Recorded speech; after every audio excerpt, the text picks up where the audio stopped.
है। जब तक प्राणी को सत्संग नहीं मिलता, ये कोई भी कार्य कर रहा है उसी को उत्तम मानता है। कोई कसाई का काम करता है उसको भी श्रेष्ठ मान रहा है, क्योंकि उसने दादा परदादा यही काम करते देख।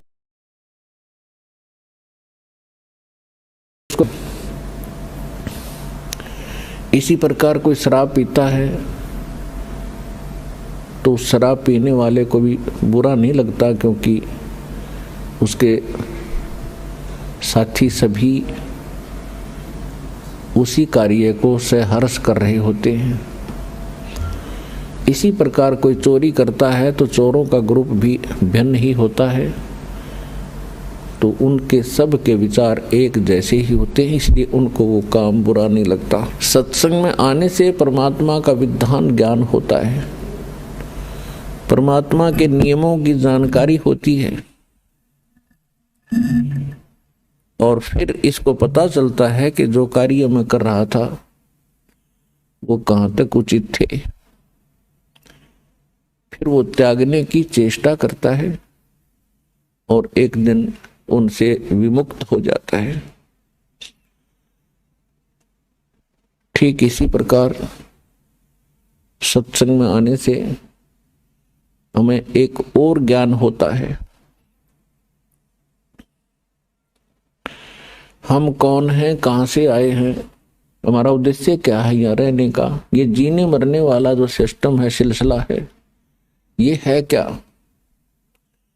आज हम कितना अच्छी तरह अपने बच्चों में, अपने रिश्तेदारों में, भाई बहनों के साथ प्यार से रह रहे हैं। इनमें कितना मोह है, इन्हीं के लिए दिन रात हम प्रयत्न करते रहते हैं। सारा दिन कमाते हैं, रात को भी नहीं सो पाते हैं और टाइम भी करते हैं, और फिर पता नहीं हम रहें या ना रहें, हमारे साथ जो बच्चे भाई बहन माता पिता हैं हमारे साथ है, वो कभी भी जा सकते हैं। फिर हम क्या करते हैं, रोते हैं, बिलखते हैं, उनको याद करते हैं। तो ये बहुत बुरी बात है। हम कितना अच्छी तरह यहाँ रह रहे हैं, फिर मृत्यु होती है, कितना घिनौना कर्म है ये। और फिर भी हम इससे मुक्ति का प्रयत्न नहीं करते, तो हम पत्थर हैं, इंसान नहीं है। अभी तक तो हमें पता ही नहीं चला था कि इसका कोई विकल्प है, इसका एंड भी है। अब परमात्मा ने अपना विधान स्वयं आकर बता दिया। जिसको सूक्ष्म वेद कहते हैं, जिसको तत्व ज्ञान कहते हैं, वो परमात्मा ही बता सकता है। उस परमेश्वर ने स्वयं आकर बता दिया है कि ये लोक ठीक नहीं है, यहाँ का भगवान ये परमात्मा नहीं है। परमात्मा का अर्थ होता है श्रेष्ठ आत्मा। यहाँ का जो मालिक है ये परमात्मा नहीं है। परमात्मा उसे कहते हैं जो कभी किसी को दुख ना दे, केवल सुख ही दे। और भगवान कहते हैं जो भोग्य पदार्थ प्रदान करे। तो परमात्मा तो एक ही है। बाकी कसाई भी भगवान होता, अपने बकरों के लिए उनको खूब सुविधा देता है, चारा चराता है, पानी की व्यवस्था करता है, झोंपड़ी सेट डालकर गर्मी सर्दी से बचाता है। वो उनका भगवान है, लेकिन वो परमात्मा नहीं है, वो श्रेष्ठ आत्मा नहीं है। श्रीमद् भगवत गीता अध्याय नंबर 15 के श्लोक 16 और 17 में 3 पुरुष 3 प्रभु बताए। एक सरपुरुष ये स्वयं है, यहाँ का जो मालिक है ब्रह्म है, जिसको काल भी कहते हैं, जिसे ज्योत स्वरूपी निरंजन भी कहते हैं, जो 21 ब्रह्मांड का स्वामी है, प्रभु है, मालिक है। और अक्षर पुरुष है, वो 7 शंख ब्रह्मांड का स्वामी है। और ये दोनों नासवान हैं, इनके अंतर्गत जितने प्राणी हैं उनकी जन्म और मृत्यु सदा बनी रहेगी। गीता अध्याय नंबर 15 के श्लोक 17 में स्पष्ट किया है कि उत्तम पुरुष है तो अन्य परमात्मा इति उदाहरते है, ये लोकतरम आविश्य विवर्ती अवैश्वर है। इसमें यह स्पष्ट किया है कि उत्तम पुरुष, श्रेष्ठ परमात्मा, श्रेष्ठ प्रभु, वो तो कोई इन दोनों से अन्य है। और परमात्मा इति उदाहरते हैं, जिसको परमात्मा कहते हैं, वो परमात्मा है। वो दुख नहीं देता, वो सुख ही सुख देता है। वो सुख का सागर है। सुख सागर का अर्थ है कि जहां सुख का एंड ना हो, समाप्त ना हो। और वही तीनों लोकों में प्रवेश करके सबका धारण पोषण करता है। तो यहां सतलोक आश्रम बरवाला जिला हिसार के अंदर उस परमात्मा की जानकारी दी जाती है और उसको प्राप्त करने की विधि बताई जाती है। वो परमात्मा, उस परमात्मा की शरण में आने से कबीर भगवान है, वो कबीर परमात्मा है, वो वास्तव में भगवान है, वास्तव में परमात्मा है। और उसकी शरण में आने के उपरांत आपको यहां भी सुख देगा, क्योंकि वो सुख सागर है, वो परमात्मा है, दुख नहीं देता। यदि हम कोई कष्ट उठाते हैं तो अपनी कमजोरी के कारण, मर्यादा भंग करके हम अपना कोई हानि कर लेते हैं। नहीं, परमात्मा की शरण में आने के बाद आपको रोज नए सुख होंगे, आपके सब कष्ट निवारण होंगे और अंत में आपको वो स्थान प्राप्त होगा जहां फिर कभी जन्म मृत्यु नहीं होती। इसको सतलोक कहते हैं, सचखंड कहते हैं। वहां आपकी ऐसे ही परिवार होगा, फिर वो कभी मृत्यु में नहीं आएंगे। वहां विकार नहीं है, राग द्वेष नहीं है, वहां केवल सुख ही सुख है। वहां आप पहले रहते थे, वहां आपको बहुत सुख था, उस सुख को छोड़कर आप गफलत करके यहां आ गए इस गंदे लोक में। अब आपको वो सुख याद आते हैं कि काम ना करूं और सारी वस्तु मिल जाए। सबकी नीति ये है कि काम करना ना पड़े, सारी सुविधाएं उपलब्ध हो, बड़ी कोठी हो, कार हो, घूमन फिरने खूब बाग बगीचे हो, फवारे लगे हो।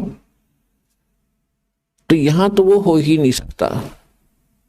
यहां चाहे पूरी पृथ्वी का राजा बन जा, उसने भी काम करना पड़ेगा। तो ये कहां था? सतलोक के अंदर है। वहां खूब सुविधाएं हैं, कुछ काम नहीं, भरे भंडारे भगवान के। अब जैसे आप यहां आते हो सतलोक आश्रम बरवाला के अंदर, यहां आपको बना बनाया भोजन मिलता है, बिछे बिछाए मैट मिलते हैं, सारी सुविधाएं हैं। आपको काम क्या है? खाओ पियो, अपना भक्ति करो, चर्चा करो परमात्मा की। कितना आनंद से दिन व्यतीत हो जाते हैं। तो इसी प्रकार ये एक रिहर्सल है उस सतलोक की। लेकिन वो जो सुख है वो तो यहां ना दिया जा सकता है और ना बताया जा सकता है। वो तो वहां जाने से ही आपको पता चलेगा। ये एक केवल उसकी थोड़ी सी नकल है। तो वहां जाने के बाद आपकी ना कभी मृत्यु होगी, ना कोई काया कष्ट होगा। इसलिए परमात्मा के चरणों में आकर के आपको एक विशेष ज्ञान होगा कि हम जो काम कर रहे हैं, जो संपत्ति जोड़ने की हम चेष्टा कर रहे हैं, इसमें हम रहेंगे कितने दिन। तो उसके लिए विकल्प है कि परमात्मा के चरणों में लगो, भक्ति करो। बुराइयों से दूर होना पड़ेगा आपको। तम्बाकू, कोई भी नशीली वस्तु है, सब त्यागनी पड़ेंगी। और चोरी जारी, ठगी, रिश्वतखोरी, ये भूल कर भी नहीं करना, क्योंकि इसका अकाउंट परमात्मा के दरबार में अलग से रहता है। सत्संग में बताया जाता है, मानुष जन्म पाय कर जो नहीं रटे हरि नाम, जैसे कुआं जल बिना बनवाया क्या काम।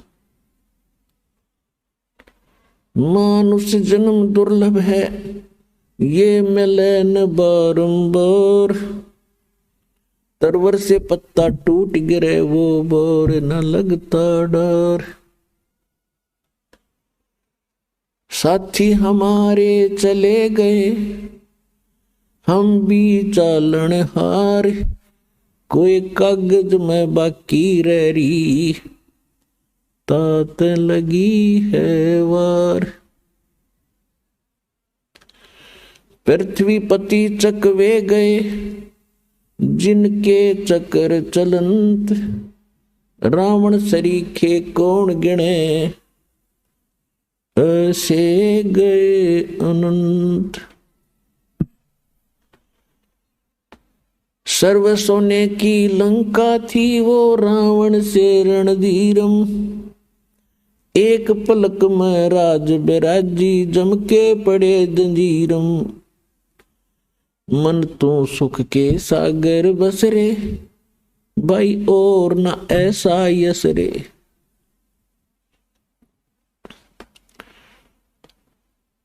तो याद दिला जाता है कि बोले मानो, ये मनुष्य जीवन ऐसे नहीं प्राप्त होता जैसा आपने सस्ता सा समझ रखा है। ना जाने कितने अन्य प्राणियों के जन्मों को भोग गए, महाकष्ट उठा के एक सु अवसर प्राप्त होता मानव का। और मानव शरीर के अंदर हम क्या करते हैं, बस संतान हो जा भगवान, अच्छी कोठी बंगले हो जा, फिर इनका विवाह हो जावे और फिर इनके संतान हो जाए, फिर हम बेशक मर जावे, बस इतना ही काम था। इसका एक विशेष कार्य है। ये कर्म जो आप कर रहे थे बगैर भक्ति के, ये तो पशु पक्षी भी आपसे अच्छी जिम्मेदारी से करते। लेकिन केवल यही काम मनुष्य का नहीं, इसके पैरेलल एक काम और है जो सत्संग में आने से ज्ञान होता है। अपने आत्माओं जैसे ये नकली संत भी सत्संग करते हैं, मिलता जुलता ज्ञान भी लगभग बता देते हैं कि भक्ति करो नहीं तो दुख हो जाएगा, लेकिन उनके पास समाधान नहीं है। तो वो सत्संग सुनना या ना सुनना बराबर है। अब जैसे किसी ने बता दिया कि आपको ये बीमारी है, आपको भी पता लग गया, बताने वाले ने बता दिया, तो समाधान उसके पास है नहीं, तो क्या यूज हुआ ये बताने का कि आपको ये रोग है। तो जो डॉक्टर होगा वो बीमारी भी बताओगा, उपचार भी करेगा। तो आज तक या तो स्वयं परमात्मा आए थे जो कंप्लीट कोर्स लिए थे, और उन्होंने कुछ महापुरुषों को ये ज्ञान भी दिया था, नाम भी दिया था, समाधान भी दिया था, लेकिन उन महापुरुषों को मना कर दिया था कि अभी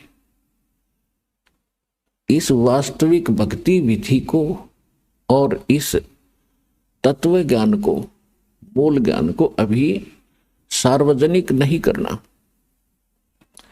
क्यों नहीं करना?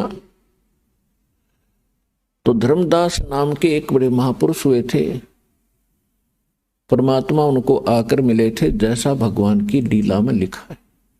तो धर्मदास जी ने पूछा था, प्रभु आपने मुझे सारी कहानी सुना दी और परमात्मा वो स्थान दिखा दिया जहां से हम गिरे थे इसे गंदे लोक में, और अब आपने मुझे सब मंत्र दे दिए, और परमात्मा अब आप मेरे बच्चों को या अन्य किसी व्यक्ति को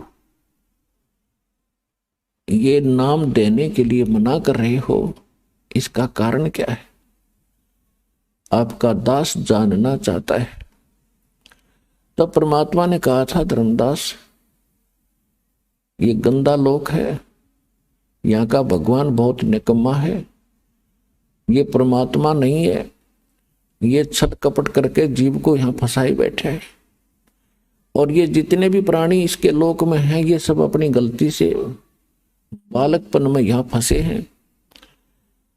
अब इनको इसने इतना मिसगाइड कर दिया है, इतना भ्रमित कर दिया है कि इनको समझाना मेरे लिए बड़ा दूबर हो गया है।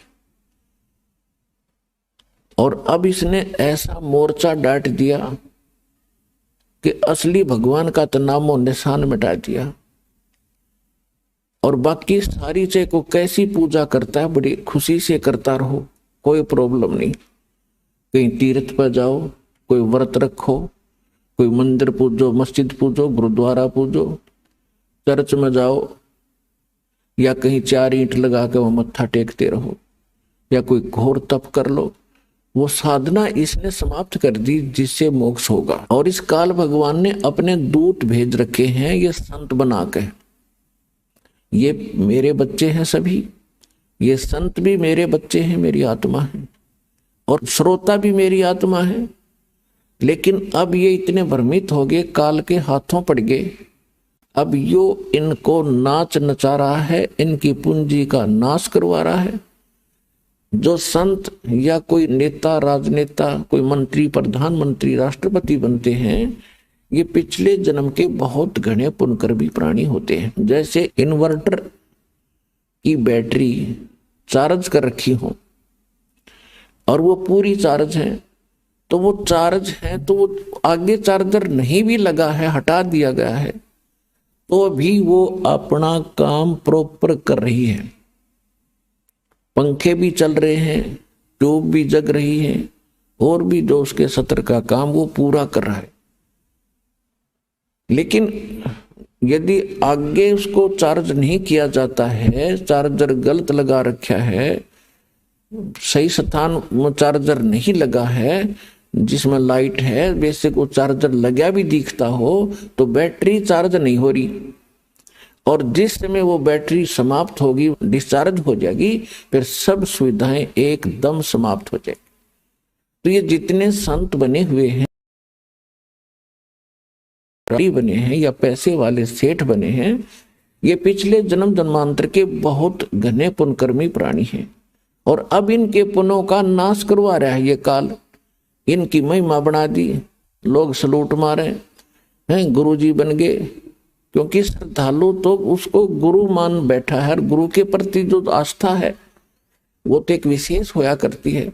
लेकिन एक यदि कोई व्यक्ति गधे के ऊपर आस्था लगा ले कि या गाय हर बाल्टी भरेगी दूध की, वो तो मूत की तो भर सके है, दूध की नहीं उसके पास।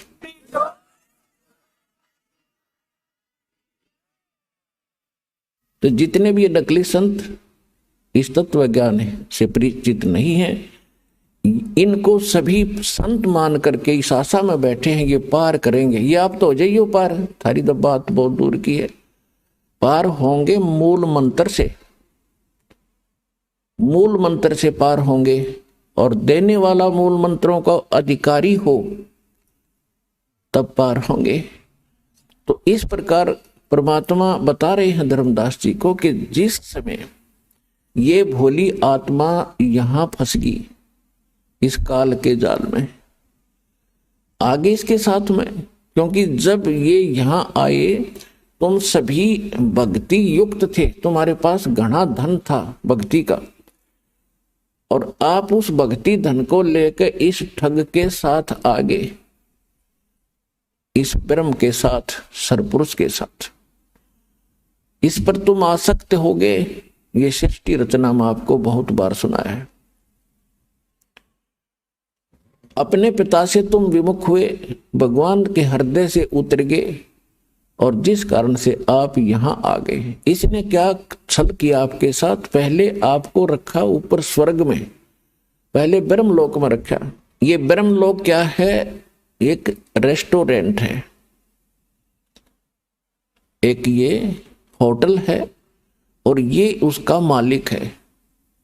इसने वहां अपने एजेंट छोड़ रखे हैं और उसका कमीशन रखा हुआ है, और जितने पुण्य हैं वो सब सुविधा ये देता है, लेकिन उसके व्यक्ति विशेष के, उस आत्मा के पुण्यों से ही वो सब कुछ वहां खाता, भक्ति धन से।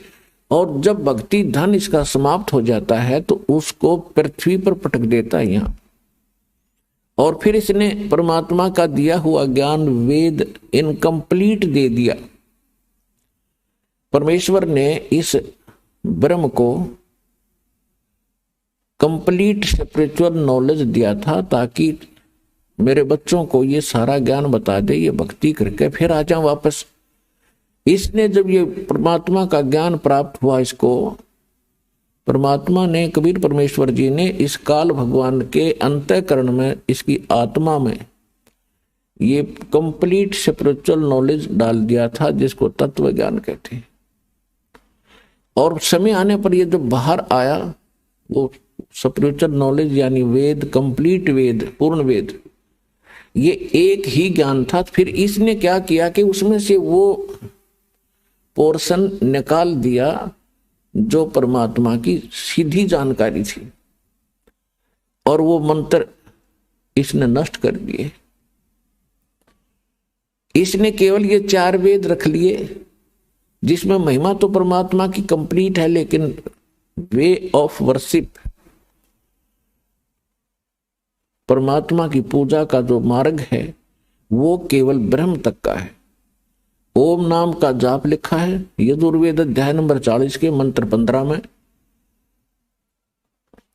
वायु अनिलम अमृतम भस्मांतम शरीरम अथितम भस्मांतम शरीरम ओम कर्तु समर किलबे समर और कर्तुम समर। ओम नाम का जाप काम करते करते सेवन करो, विशेष श्रद्धा के साथ सेवन करो, मनुष्य जीवन का मूल कर्तव्य जानकर इस नाम का जाप करो। फिर 40वें अध्याय के 17वें श्लोक में बताया गया है कि वो परमात्मा, जो पूर्ण परमात्मा, वो तो गुप्त है, उसकी जानकारी ये नहीं रखता, क्योंकि ये बताना नहीं चाहता। और ये वेद ज्ञान फिर ये बता रहा है कि मेरा ओम नाम है और इसकी भक्ति करो। यही ज्ञान चारों वेदों वाला निष्कर्ष श्रीमद् भगवत गीता के अंदर ज्ञान है। 8वें अध्याय के 13वें श्लोक में इसमें भी स्पष्ट किया है कि ओम इति एकाक्षरम ब्रह्म व्यवहारण माम अनुसमरण ये परियाति तजन देहम सयाति परमाम गतिम। मुझ ब्रह्म का केवल एक ओम मंत्र है, उच्चारण करके सिमरन करता हुआ जो शरीर छोड़कर जाता है, ओम से मिलने वाली जो गति है वो परम गति इससे हो जाएगी। वो क्या है? ओम नाम का जाप ब्रह्म का है, ब्रह्म के पुजारी ब्रह्म लोक में जाते हैं। 8वें अध्याय के 16वें श्लोक में स्पष्ट किया है कि ब्रह्म लोक में गए हुए प्राणी भी फिर जन्म मृत्यु में आते हैं। इसलिए गीता ज्ञानदाता ने 18वें अध्याय के 62वें श्लोक में कहा है कि अर्जुन तू सर्वभाव से उस परमेश्वर की शरण में जा, उसकी कृपा से तू परम शांति को और सनातन परम धाम को प्राप्त होगा। यजुर्वेद अध्याय नंबर 5 के मंत्र 32 में उसमें स्पष्ट किया है कि उसी कसी, मूल संस्कृत है, उसी कसी कबीर अंगारी असी बंभारी असी शवर ज्योति रत धामासी। कबीर उसी कसी का अर्थ है जो पूर्ण शांतिदायक है, जो परम शांति देने वाला है। कबीर अंगारी असी वो पापों का नाशक, पाप नाशक शब्द, पापों का नाश करने वाला, पापों का शत्रु वो कबीर देव है, कबीर परमेश्वर है। बंभारी असी बंधनों का शत्रु, अरि माने शत्रु, बंबर माने बंधन। तो कर्मों के बंधन से हम यहाँ जकड़े पड़े हैं और कर्म के बंधन को केवल कबीर परमात्मा ही काट सकता है। और वो कहाँ रहता है? वो सतलोक में रहता है।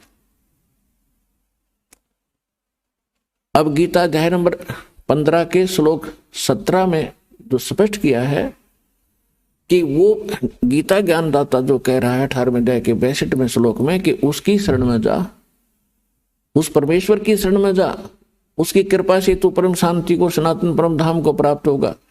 तो वो परमात्मा वो है जो गीता अध्याय नंबर 15 के श्लोक 17 में बताया है कि उत्तम पुरुष है तू अन्य परमात्मा इति उदाहरत है, यह लोकतर्यम आविष्य विभ्रति अवैश्वर है। गीता अध्याय नंबर 7 के श्लोक 29 में गीता ज्ञानदाता कह रहा है अर्जुन को कि जो मेरे ज्ञान को आश्रय कर लेगा, वो क्या बताना चाहता है? 4थे अध्याय के गीता में 32 और 34 श्लोक का निष्कर्ष है कि परमात्मा स्वयं आकर के विस्तार के साथ यज्ञों यानी धार्मिक अनुष्ठानों की जानकारी स्वयं देते हैं और उसको तत्व ज्ञान कहते हैं। वो अपने मुख कमल से बोलते हैं। वो सच्चिदानंद घन ब्रह्म की वाणी जो है वो तत्व ज्ञान होता है। चौथे अध्याय के 34वें श्लोक में ये स्पष्ट करता है कि मैं उससे परिचित नहीं हूं, उसके लिए तू तत्वदर्शी संतों की खोज कर और उनको दंडवत प्रणाम करने से, कपट छोड़कर उनकी सेवा करने से वो तत्वदर्शी संत तुझे उस तत्व ज्ञान का उपदेश करेंगे। और 7वें अध्याय के 29वें श्लोक में अब ये कह रहा है कि मेरे इस ज्ञान को जो धारण कर लेगा, स्वीकार कर लेगा, इसके आधार से जो मेरे ज्ञान को आश्रय कर लेता है तो फिर उसको तत्वदर्शी संत मिल जाते हैं खोज करने पर। तो वो व्यक्ति जरा और मरण से, जरामीन वृद्धावस्था का दुख और मरण माने मृत्यु के कष्ट से छूटने का ही प्रयत्न करते हैं। जिनको तत्व ज्ञान हो जाता है, तत्वदर्शी संत मिल जाते हैं, फिर उनकी आस्था इस गंदे लोक से हट जाती है। यहाँ की इच्छाओं से वो मन हटा लेता है और वो फिर क्या करता है, वो जरा और मरण से छूटने के लिए ही प्रयत्न करते हैं। तो वो क्यों करते हैं? क्योंकि वे संपूर्ण अध्यात्म से और सभी कर्मों से और उस तत्व ब्रह्म से परिचित हो जाते हैं। तत्व ब्रह्म, ब्रह्म माने भगवान, लेकिन ये जो ब्रह्म है यहाँ का ये सर ब्रह्म है, सर पुरुष है, और वो परम अक्षर ब्रह्म है, वो अविनाशी परमात्मा है। तो अर्जुन ने गीता अध्याय नंबर 1 में प्रश्न किया, 8वें अध्याय के 1 में प्रश्न किया मंत्र में कि किम तत्ब्रह्म और किम अध्यात्म किम कर्म पुरुषोत्तम। वो तत्ब्रह्म क्या है भाई, जिसको जानने के बाद व्यक्ति यहाँ की कोई इच्छा नहीं रखता और केवल जरा और मरण से छूटने का ही प्रयत्न करता है। वो किम तत्ब्रह्म, वो तत्ब्रह्म क्या है और क्या कर्म है और अध्यात्म किसे कहते हैं। गीता ज्ञानदाता ने 8वें अध्याय के 3रे श्लोक में कहा कि वो परम अक्षर ब्रह्म है। वो परम अक्षर ब्रह्म है, ये स्वयं ब्रह्म है और वो परम अक्षर ब्रह्म है, उसको सच्चिदानंद घन ब्रह्म भी कहते हैं। तो इस प्रकार हमें ज्ञान हुआ कि और परमात्मा है जो हमें सुख देता है। तो धर्मदास जी को परमात्मा बता रहे हैं कि सबसे जब ये दुखी हुए, क्योंकि स्वर्ग में तो इनको मिलता जुलता सा सुख लग गया सतलोक का, जब आप यहां आए तो सतलोक से जब नीचे आए तो ब्रह्मलोक में मिलता जुलता सा तुम्हें राहत मिल रही थी। और जब तुम्हारी पूंजी समाप्त होगी, तुम होगे कंगाल, तो पटक दिए पृथ्वी पर कि फिर धन जोड़ो और फिर आओ यहां पर, फिर तुम्हें कुछ समय सुख मिलेगा। अब ये स्वर्ग और ये महास्वर्ग जिसको ब्रह्मलोक कहते हैं उसको महास्वर्ग कहते हैं। ये तो ऐसे हैं जैसे रेस्टोरेंट होते हैं, जैसे हरियाणा, पंजाब, राजस्थान, उत्तर प्रदेश, मध्य प्रदेश आदि इन राज्यों में गर्मियों के मौसम में बहुत गर्मी पड़ती है। और दो सेठ साहूकार कुछ व्यक्ति जिनके पास घना धन हो जा, वो क्या करते हैं, जब इधर चले जाते हैं कुल्लू, मनाली, शिमला के अंदर गर्मियों का समय व्यतीत करने के लिए। वहां ठंडा क्षेत्र है तो वहां क्या करते हैं, एक होटल में कमरा किराए पर लेते हैं, सारा उस होटल में खाना खाते हैं। तो वहां उनको जो पूंजी ले जाते हैं 50-60 हजार रुपए, तो वो उनकी पूंजी वहां खत्म हो रही है, वो सुख अवश्य प्राप्त कर रहे हैं। और जब उनकी वह धन समाप्त हो जाएगा, उनको फिर से कर्म क्षेत्र में आना पड़ता है।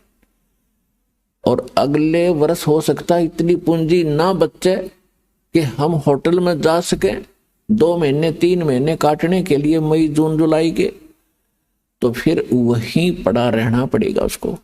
तो ऐसे यहाँ के स्वर्ग महास्वर्ग बताए हैं उसके लिए गीता ज्ञानदाता कहता है कि यदि तुम्हें कंप्लीट पीस चाहिए, संपूर्ण शांति चाहिए, तो उस परमेश्वर की शरण में जा। उसके लिए ऑप्शन छोड़ दिया कि मैं नहीं जानता, तत्वदर्शी संतों से पूछो।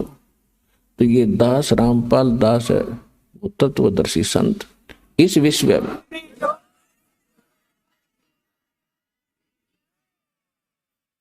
इसको बड़ाई ना समझना, सच्चाई समझना, और इसको प्राप्त करके अपना कल्याण कराओ बच्चों। बहुत योग्य हो गया, अपने यहां भटकते हैं। तो परमात्मा क्या कहते हैं कि जब मैंने इनको देखा, पता तो था मुझे कि इनकी दुर्गति तो होगी, ये चल तो पड़े यहां से छोड़कर मुझे, लेकिन कहते हैं बच्चे गलती कर देते हैं, माता पिता फिर भी पीछे पीछे फिरते हैं। तो वो कबीर परमेश्वर जो है, ये हमारा वो मालिक है, परमात्मा है, जिसमें ये सर्व गुण है। तुमेव माता च पिता तुमेव बंधु च सखा तुमेव विद्या च द्रविणम तुमेव सर्व मम देव देव।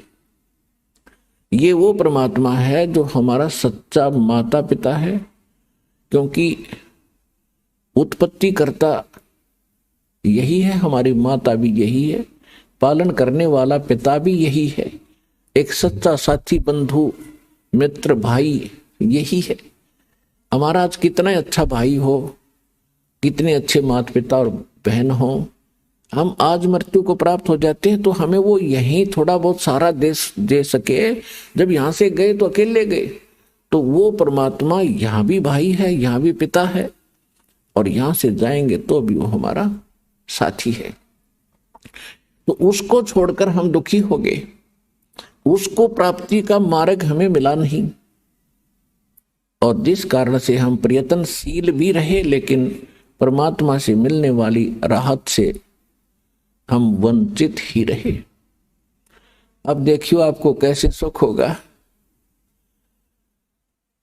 तो परमात्मा ने कहा कि धर्मदास, जब मैंने देखा कि ये घने दुखी हो गए, मुझसे देखा नहीं गया, तो परमेश्वर कबीर जी अपना रूप बदल कर अपने पुत्र जोगजीत का रूप बनाकर इस काल के प्रथम पड़ाव पर आकर खड़े हो गए। ऊपर से प्रथम जो पड़ाव है इसका, वह तपतशिला है। एक बहुत बड़ी पत्थर की टुकड़ी है, वो अपने आप सौजलित रहती है, प्रज्वलित रहती है। उसके ऊपर 1,00,000 मानव शरीरधारी प्राणियों को ये काल भगवान उस पे भूनता है। ये शरीर यहां रह जाता है, इसके अंदर एक और शरीर है, एक और बॉडी है, जिसको सूक्ष्म शरीर कहते हैं। जैसे बादाम के ऊपर एक छिलका होता है और गिरी खांड की अंदर होती है, ऐसे ही समझ लेना। तो इस सूक्ष्म शरीर के अंदर जीव मरता नहीं, लेकिन कष्ट बहुत होता है। 1,00,000 मानव शरीरधारियों को वहां डाल देता है।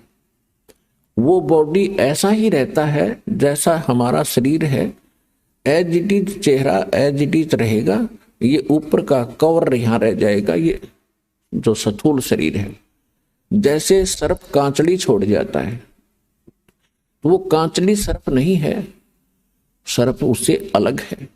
ऐसे इस प्राणी को ऊपर पटका जाता है वहां सूक्ष्म, उसमें तपतशिला पर। तो वहां बहुत बुरा हाल होता है। जैसे खील भुना करते हैं, ऐसे चटक मटक प्राणी करते और उठ नहीं सकते, ऐसी सिद्धि से वहां कार्य किया जाता है। उनको भूनने का उद्देश्य क्या है कि आप सारे जीवन में जो भी खाते हो पीते हो, और आप एक और विशेष चीज देखो कि तम्बाकू, हुक्का, बीड़ी, ये इस बॉडी के लिए हानिकारक है। और तकरीबन समाज, किसी भी समाज में देख लो, सब पीने लगे हुक्का, बीड़ी, तम्बाकू, शराब, मांस खाना, भुक्की पीना। ये क्यों पिलाता? ये पिलाता मन रूप में। ये काल सबके अंदर एक एलिमेंट रूप में रहता है, इसने छोड़ रखा एलिमेंट। जैसे परमात्मा का एलिमेंट तो आत्मा है और काल का एलिमेंट ये मन है, तो इसने सारी को बद्ध करवाणी जीवते, इसलिए कि जितने ये बकवाद खावेगा पीवेगा उतना ही इसकी बॉडी में उसका अंश लिप्त होगा सूक्ष्म शरीर में। तो उसके बाद फिर वो जो का तो ऊपर जाकर जब उसको भूना जाता है, जिसने घना हुक्का पी रखा है, घनी शराब पी रखी है, वो देर तक वहां भूना जाता है कि उसमें अच्छा माल होता है इस काल का। तो वहां सबको इसलिए डाला जाता है कि जो सारे जीवन में इसने जो खाया पिया, कुछ तो बॉडी शरीर सुख स्थूल शरीर इससे ठीक रहा, शेष उसके अंदर जम जाता है और वो इतने गर्मी के बिना छूटता नहीं। वहां इनको तड़फाया जाता है, हाहाकार मच जाती है, अचेत हो जाते हैं कुछ देर के बाद, और फिर उसका समय निर्धारित है, उसके बाद उनको वहां से उठा दिया जाता है और वो जो गंध है उसका सारा नीचे चला जाता है अलग से उसके पात्र में। और ये प्राणी अपने आकर के फिर धर्मराज के दरबार में आते हैं, फिर अपने कर्मानुसार कोई पशु बनो, पक्षी बनो, मनुष्य बनो या राजा बनो, जाओ, उसका काम पूरा हुआ। तो परमात्मा कहते हैं जहां ये तपस्या पर भूनने जा रहे थे प्राणी धर्मदास में, वहां आके खड़ा हो गया। इनका बुरा हाल हो रहा था, रो रहे थे। कहीं पर तो एक परिवार के दो दो सदस्य वही भूनने जा रहे थे, वहां उनके गुरु भी साथ पिटक वहीं पर भूनने जा रहे थे, ऋषि महर्षि भी वहां पर भूनने जा रहे थे। और जब मैं वहां जाकर खड़ा हुआ, एकदम उस तपस्या की जो तपत थी, जलन थी, वो एकदम शांत होगी। टुकड़ी तो गर्म जो की तू है, लपटें निकल रही हैं आग की, लेकिन उन प्राणियों को मेरी शक्ति से उस आग का कोई असर नहीं हो रहा था। तो जब उनका वो पीड़ा खत्म हुई तो एकदम बैठे शांत होकर मुझे देखा, तो परमात्मा के उस शीतल चंद्रमा जैसे शीतल चेहरे को देखकर वो सभी ये समझ गए कि शायद ये भगवान है। तो उन्होंने कहा कि हे परमात्मा, हम यहां पर कौन से कर्म का दंड भोग रहे हैं? तो परमेश्वर ने कहा कबीर जी ने कि बेटा, ये तुम्हारा इस लोक का दंड नहीं, ये तुमने सतलोक में गलती करी थी। अपने मूल स्थान को छोड़कर, उस सर्व सुख दायी स्थान को छोड़कर भरी थाली का ठोकर मार कर तुम यहां आए हो इस काल के साथ। परमात्मा ने उनको कुछ ही समय में सारी सृष्टि रचना बताई सुनाई। तो सभी को वहां तो तुरंत समझ में आ गई, क्योंकि यहां तो अफलातून पाक रहे हम। एक छोटा सा कोई जॉब हो जा, अधिकारी बन जावे, छोटी सी कोई 10-20 एकड़ जमीन हो जाए, हम सुनते ही नहीं किसी की, अखनौ किसी ने देखा। वहां तो सारा सपट दिख रहा था कि जिस धन को अपना मान रहे थे, जिस घर को अपना मान रहे थे, जिस परिवार को अपना मान रहे थे, वो हमारे साथ नहीं आया। तो वहां तक अकल ठिकाने आ गई थी उनकी। और यहाँ अकल ठिकाने लाने के लिए इतने सत्संग करने पड़ते हैं, इतने प्रमाण देने पड़ते हैं कि तुम गलत स्थान पर पड़े हो, ये लोग तुम्हारा नहीं है, तुम्हारे साथ धोखा हो रहा। और तब भी शीघ्र सी ठिकाने अकल नहीं आती, क्योंकि हमारे ऊपर प्रेशर इतना है। लेकिन मालिक का ज्ञान भी इतना प्रबल है और समाधान इतना प्रबल है, एक दिन अकल ठिकाने आकर रहेगी पूरे विश्व की। अब वो समय आ गया।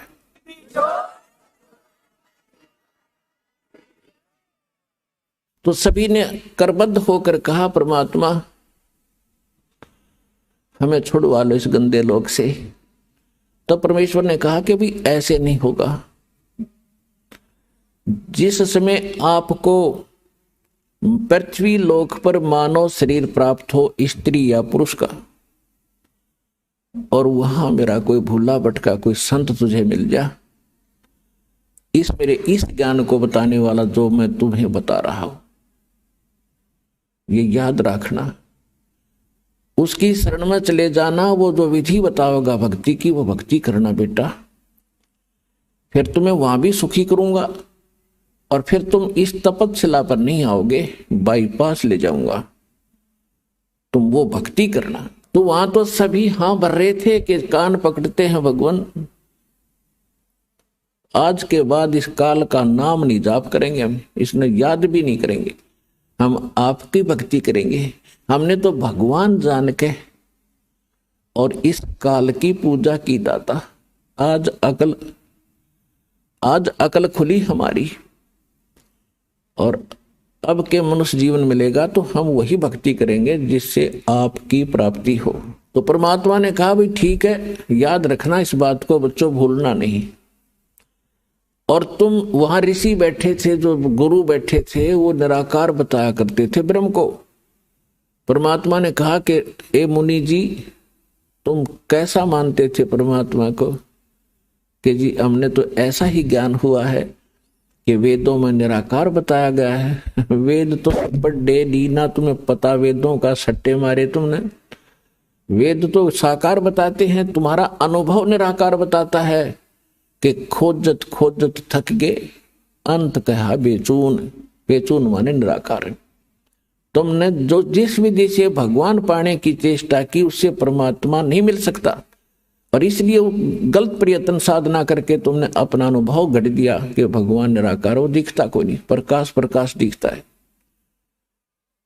परमात्मा का प्रकाश ही देखा जाता है। अरे भले आदमी कोई कहे सूर्य तो निराकार है, सूर्य का प्रकाश देखा जा सकता है, अकल है ठिकाने तुम्हारी? सूर्य बिना फिर प्रकाश किसका? भगवान के बिना प्रकाश किसका देखा? तो कहने लगे जी हम तो बस इतनी पढ़ाई पढ़काए हैं, हमने तो निराकार मान रखा था। देखो वो आ रहा है सामने तुम्हारा निराकार भगवान, वो देखो। जब सबकी दृष्टि परमात्मा के संकेत की ओर गई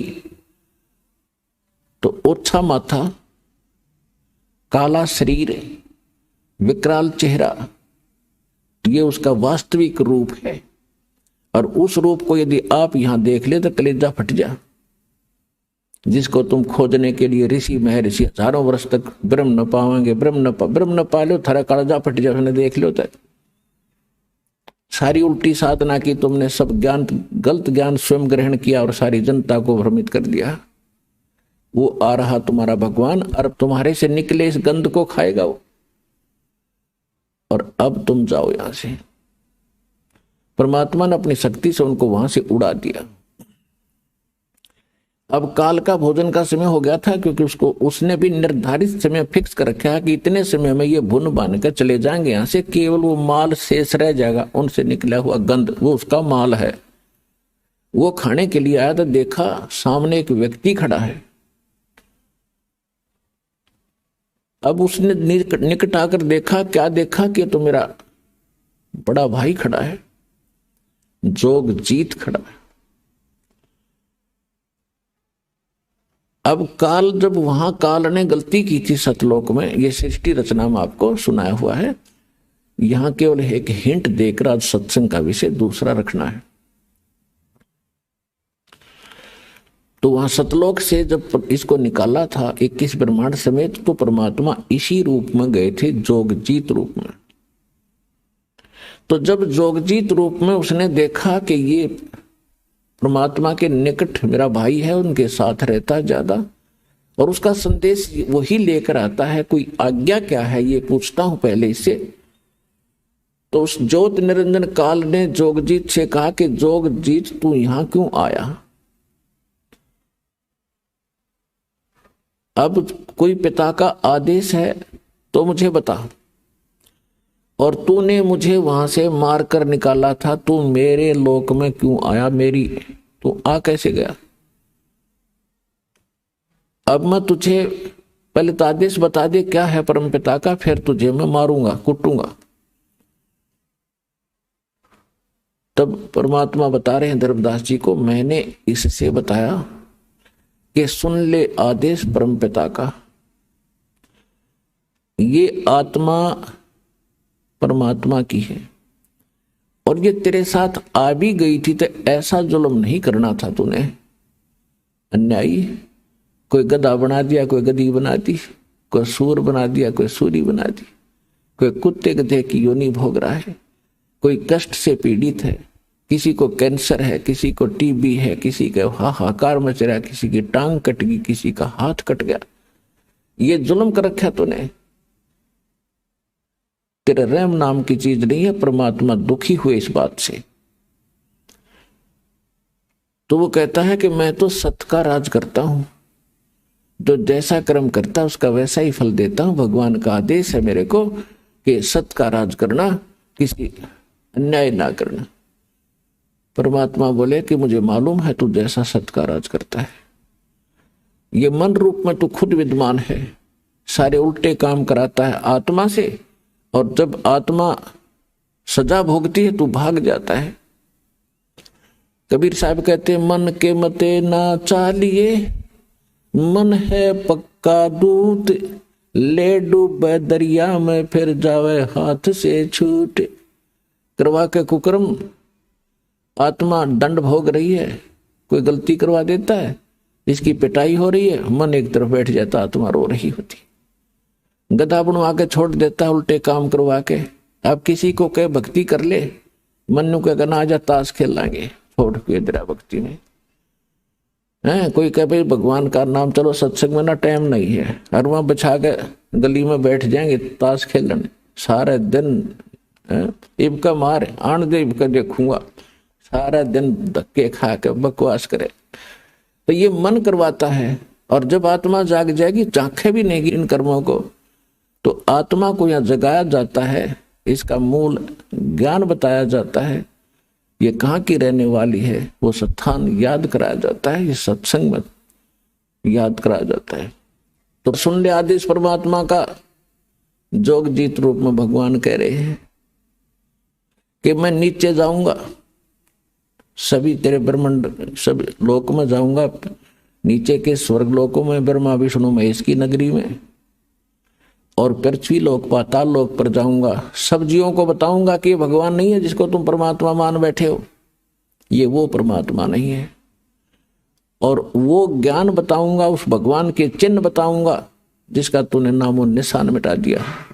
मैं इसलिए आया हूं, आदेश है परमात्मा का। नीचे जाऊंगा, तेरी पोल खोलूंगा, तेरा भांडा फोड़ूंगा कि तू काल है, तेने जुल्म कर रखा है, इनके साथ सारी उल्ट साधना करवा के इनकी दुर्गति कर दी है। और ऐसा मंत्र दूंगा उनको कि वो जाप करके सीधे सतलोक आ जाएंगे, तेरे झंझट से छूटे। तब कहते हैं ये सुनकर काल इतना भयंकर हो गया धर्मदास कि मुझे मारने के लिए चढ़ा कि तेरे को अभी खत्म कर दूंगा, तो मेरी खेती उजाड़ेगा, मेरा बाग उजाड़ेगा। क्योंकि उसने तो हम इसलिए पैदा कर रखे हैं जैसे कसाई बकरे पालता है। पुण्यात्माओं, ये कोई डूम बाट के गीत नहीं है, रामपाल की दंत कथा नहीं है, ये गॉड गिवन स्टोरी है और रियल स्टोरी है।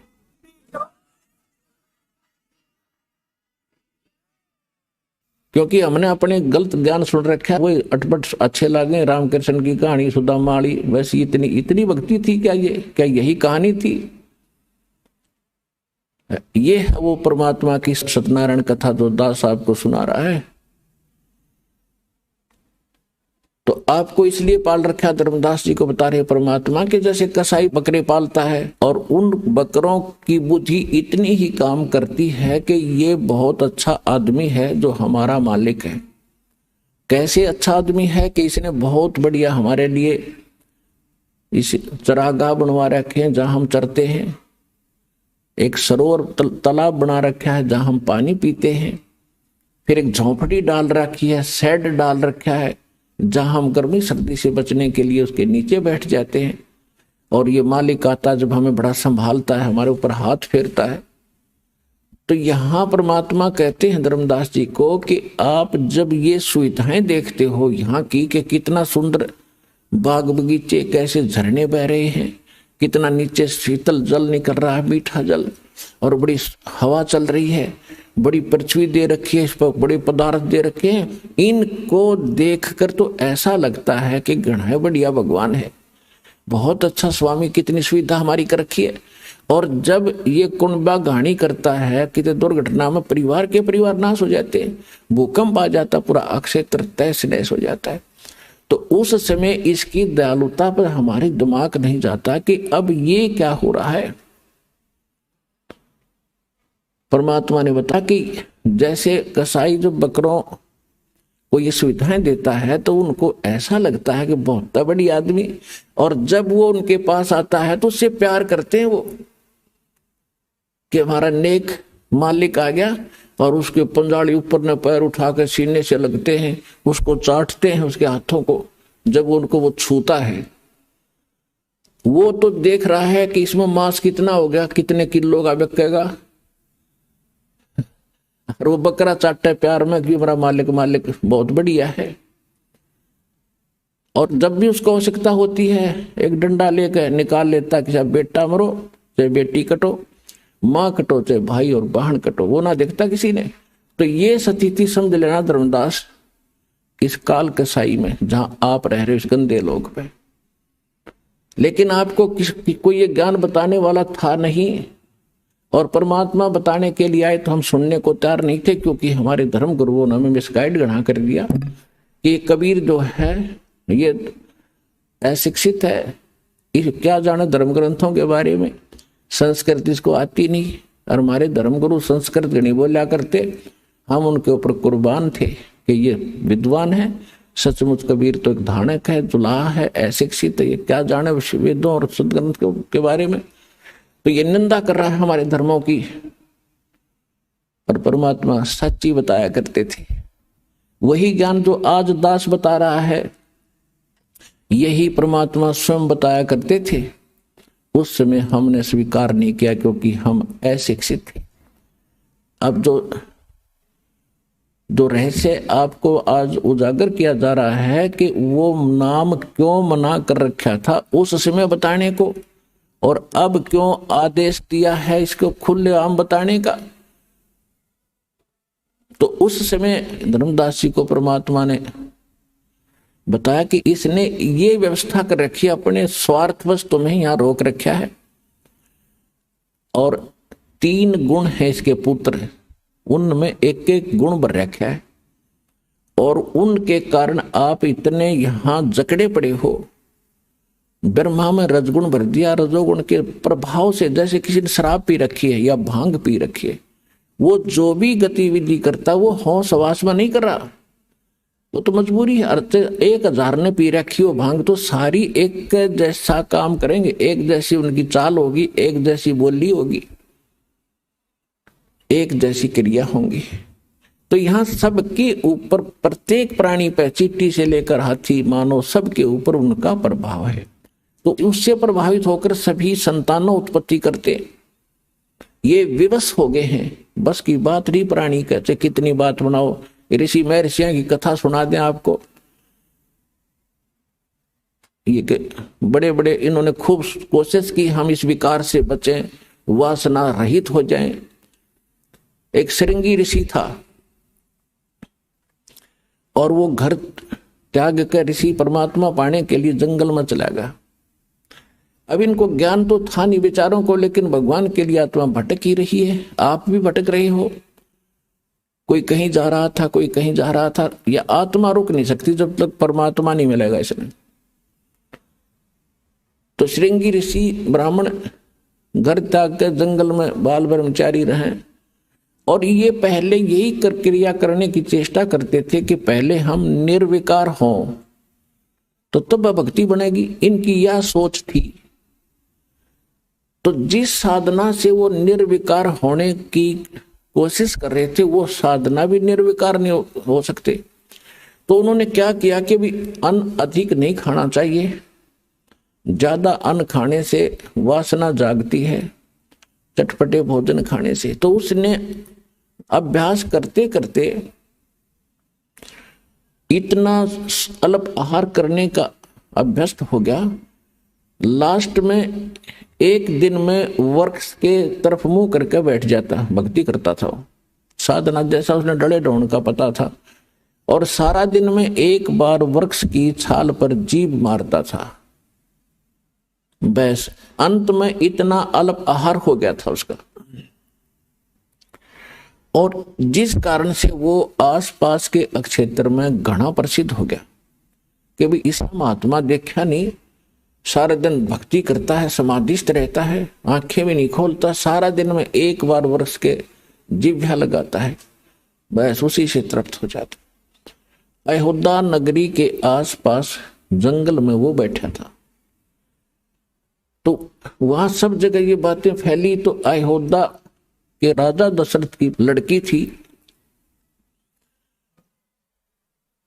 और उसको भी पता चला श्री रामचंद्र से पहले, रामचंद्र अर्थात जब तक पैदा भी ना हुए थे, तो लड़की को पता चला, तो अपने पिता की आज्ञा लेकर संत के दर्शनार्थ वो भी चली गई अपनी सहेली नौकरानियों के साथ।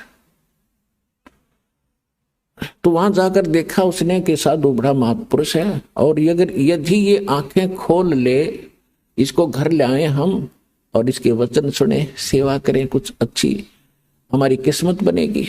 तो इस उद्देश्य से उसने अन्य किसी महापुरुषों से, उनके साथ जो साधु संत रहते थे, ब्राह्मण गुरु होते थे, उनसे पूछा ये आंखें कैसे खोले। तो किसी वैद्य ने बता दिया कि आप जहां ये जीवा लगाता है श्रृंगी ऋषि, उस वृक्ष की उस स्थान पर थोड़ा सा शहद लगा दो। उस लड़की ने आज्ञा दे दी, उसके नौकरों ने वहां पर शहद ला दिया उस स्थान पर। अब ऋषि जी पहले तो एक बार जीभ मारता था, उस दिन 6 बार मारी, क्यों अच्छी मीठी लग गया। और अगले दिन फिर ऐसे कर दिया। तीसरे दिन ऋषि जी की, श्रृंगी ऋषि की आंख खुल गई और फिर उससे प्रार्थना की कि हमारे घर चलो। ऋषि जी ने घर जाने से तो मना कर दिया, लेकिन वहां लड़की डेली वहां सेवा करने जान लाएगी। अंत में उस राजा दशरथ की लड़की ने ब्याह कर लिया उस ऋषि जी ने। चला था भगवान पाने के लिए और फिर फंस गया उसी दलदल में। तो परमात्मा कहते हैं जो ये वासना है, रजगुण का जो प्रभाव है, ये इतने विवश हैं, ये प्राणी, ये जीव के बस का नहीं है। इसका तरीका बताया है परमात्मा ने। तुम डले ढूंढ जाओ, जंगल में जाओ। कबीर साहब कहते मन के मारे बन गए और बन तज बस्ती माही, कहे कबीर क्या करूं ये मन तो माने नहीं। एक किसान था, उसने कोई ज्ञान सुन लिया किसी संत से, इतना प्रेरित हो गया, उसका 2 बालक थे छोटे छोटे, उनने छोड़कर और चल पड़ा परमात्मा पाने के लिए। उस संत के आश्रम में रहने लग गया। अब वो संत के आश्रम में रहा करता था और वहां जाने के बाद कुछ दिन तो, क्योंकि आत्मा भगवान के लिए भटकती ही रहेगी, ये इसके बस की बात नहीं। और वो इतने चंट होते हैं, वो जो साधु संत होते हैं डेरे वाले, उनको ये पता है कि अब तो यू आ गया तरारे से, मैं कुछ दिन में इसका बालक भी याद आएंगे। तो इनको एक ऐब लगा देते हैं सुल्फे का या भांग पीने का, कि इन्हें पीकर पड़ा रहा मेरे पास। तो ऐसा ही उसने 7-8 वर्ष काट दिए। 7-8 वर्ष वहां रहा। तो एक दिन वो भिक्षा लेने के लिए नगरी में गया। उसने आवाज लगाई, माई भिक्षा दो। तो वो माई क्या था, उसके 2 बच्चे छोटे छोटे उसके दामन को पकड़े हुए, और वो भिक्षा लेकर आई। वह तो भिक्षा डाल कर चली गई। तो उसमें के प्रेरणा करी, काल ने, मन ने, उसके मन में आई रहे, अगर किसी के इतने छोटे छोटे बच्चे हों औरत के, और उसका पति घर पे ना हो, तो वह क्यों कर पाड़ा बेचारी। उसका अपनी बात याद आ गई कि तू छोटे छोटे बच्चों को छोड़कर आया है, और तेरी पत्नी ने कैसे पाले होंगे। यह तो बहुत जुल्म कर दिया तने, तो बता कैसे पालेगी बेचारी वह। उसके मन में आया, चल घर चलते हैं। अब वो घर की तरफ चल पड़ा पटक का जोड़ी ने। फिर उसके मन में आया, छोड़ दे भाई, बात आई गई हुई, तू चाल उल्टाए। वापस चला, फिर आया, देख देखते लो उसमें के बिजली पड़े है, देख आऊंगा कैसे रह रहे हैं, मर गए, एक जीव है। लास्ट में फाइनल फैसला कर लिया कि चल एक बार देख आता हूं। अब वो घर की जाने की वजह उसने सोचा खेतों में ही मैं की पहचान मत आऊं नहीं किसी के, क्यों दाढ़ी बढ़ रही है, अदल पछाण सा हो गया, 8-10 वर्ष हो गए, तो खेतों में देख लूंगा, बच्चे ठीक ठाक होंगे तो वहां होंगे, खेतों में काम कर रहे होंगे वहां पर। तो वो बाबा जी खेतों खेतों चलने लगा।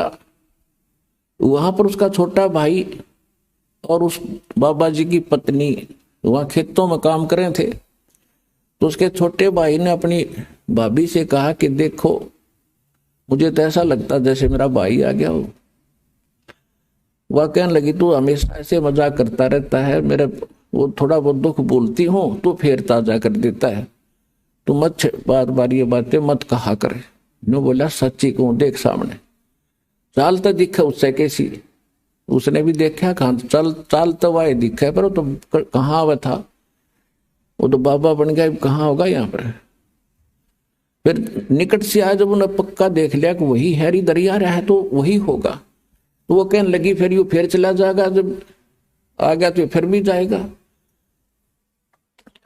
तो उसका भाई बोला तू थोड़ा सा सहयोग दे मुझे, इसने मैं रखूंगा यहाँ पर।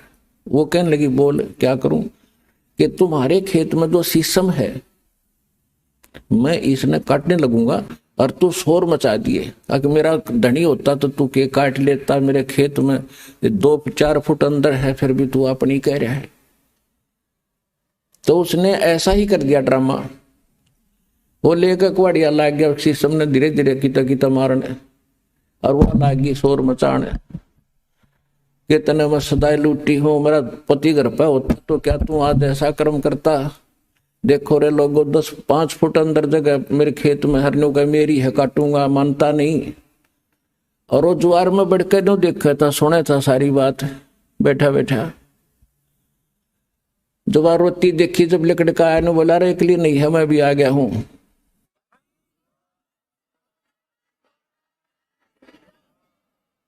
तो उसका भाई बोला भाई तू कौन, तीसरा तेली बीच में, चल हमारे घर की लड़ाई है बीच में नहीं बढ़ा करते।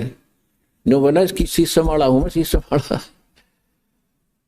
बता गया था घर छोड़ के फिर शीशम वाला बन गया।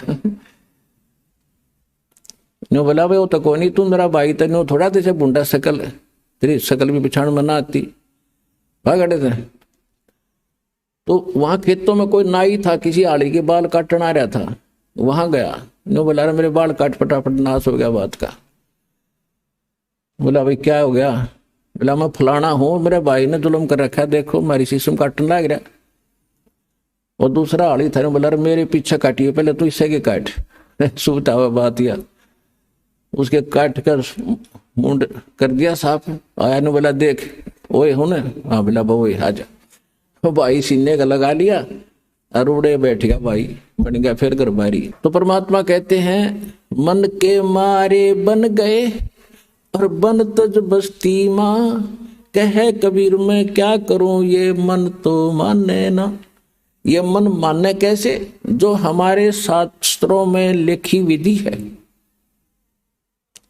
जो हमारे सदग्रंथों में प्रमाण है, जो भगवान ने आके बताया है, उस विधि से यो मन मानेगा। कैसे मानेगा, डेरे डंडे खुसर हो, ये खुसरे लहे नामोक्ष, धरु पर लाद भी पार हो गए, फिर गृहस्थी में क्या दोष। परमात्मा ने बताया है कि डेरे डंडे अपने घर पर रहो, भक्ति करो, जो विधिवत साधना है। यदि आप घर त्याग कर और ब्रह्मचारी रहकर ही मोक्ष मानते हो तो ये जड़ों का नंबर तो पहले आना चाहिए तुम्हारे से, वो तो सारे पार हो जाए। फिर इसका कहने का तात्पर्य ये नहीं है कि आप दुराचारी हो जाओ, आपने जो है संयमी रहना होता है। दुराचार बहुत बुरी चीज है, और ये भी नहीं कि खुसरे यानी हिजड़े पार ना हो। पुण्यात्माओं बात बिगड़ी पड़ी है सारी। देखो किसी कर्म संस्कार से वो खुसरे बन गए, हिजड़े बन गए, और हिजड़े बनने के लिए तेरे सी मेरे सी जंगला में धक्के खाया करते, रोटी छोड़ देते थे। उनका अगर अकल ठिकाने आ जाए तो वो तो जल्दी भक्ति करें, वो भक्ति वो भी कर सकते हैं, वो भी पार हो सकते हैं। और जो गृहस्थी है वो भी पार हो सकते हैं, क्योंकि भक्ति से ही बात बनेगी। वो चाहे ब्रह्मचारी रह के कर लियो और चाहे गृहस्थी रह के कर लियो, सच भक्ति और विधि से ही करनी पड़ेगी जो बता रखिए। कौन सी? नाम उठत नाम बैठत नाम सोवत जागबे, नाम खाते नाम पीत नाम सेती लागबे। किसान खेत में हल जोड़ रहा है या ट्रैक्टर से काम कर रहा है, हल से कर रहा है तो अपना मंत्र करता रहिए, क्यों मन तो बकवाद करनी है। ये तो हल बा रहा है तो कोई रागनी गा रहा है या फिल्मी गाने गुनगुना रहा है, तो उन बकवादों को छोड़कर मालिक की वाणी बोले, उस वाणी से और या सुमरण करता रहे, तो उस सुमरण के प्रभाव से जो बीज बोया जा रहा है और उससे जो फल आवेगा और उसको जो खावेगा, उसमें भी वो नेक विचार और भक्ति का अंश जाएगा, वो भी एक दिन भक्ति में लग जाएगा।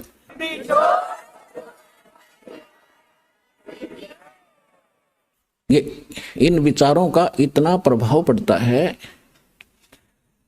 एक संत की एक बहन शिष्या थी, वो उसके घर चला गया, उधर से उसकी शिष्या की बहन आई हुई थी, उसकी लड़की विधवा होगी, एक दो बच्चा था, जवान अवस्था में थी, और उसके कोई भाई था नहीं, उसके दामाद का कोई भाई नहीं था, इकलौता था अपने माता पिता के। तो वो उधर उन दो तीन संत के साथ दो तीन और भगत संत थे, तो उन्होंने जब खाना खाया, रात को सो गए, तो सुबह उस संत को सारी रात ऐसे सपना आया कि हे भगवान मेरी बेटी विधवा होगी, हे परमात्मा इसका क्या होगा, आगे कोई रास्ता नहीं, छोटे छोटे बालक हैं, कैसे पालेगी। तो उसने अपनी शिष्या को बुलाया कि बेटी आज ये खाना किसने बनाया था हमारा। उसने कहा कि मेरी बहन आई हुई है और उसने ये खाना बनाया था आपका। क्या उसकी कोई लड़की को हादसा हो गया? हाँ कहा जी, बहुत बुढ़ी बन गई उसके साथ, तो अभी दो बच्चे थे, वो लड़की विधवा होगी और बहुत चिंतित है ये। वो लड़की को बोला, उसको तो समझाया बेटी ये तो जो होना था हो गया, पर भक्ति कर नाम ले ले, तो बहुत अलग शिक्षा दी।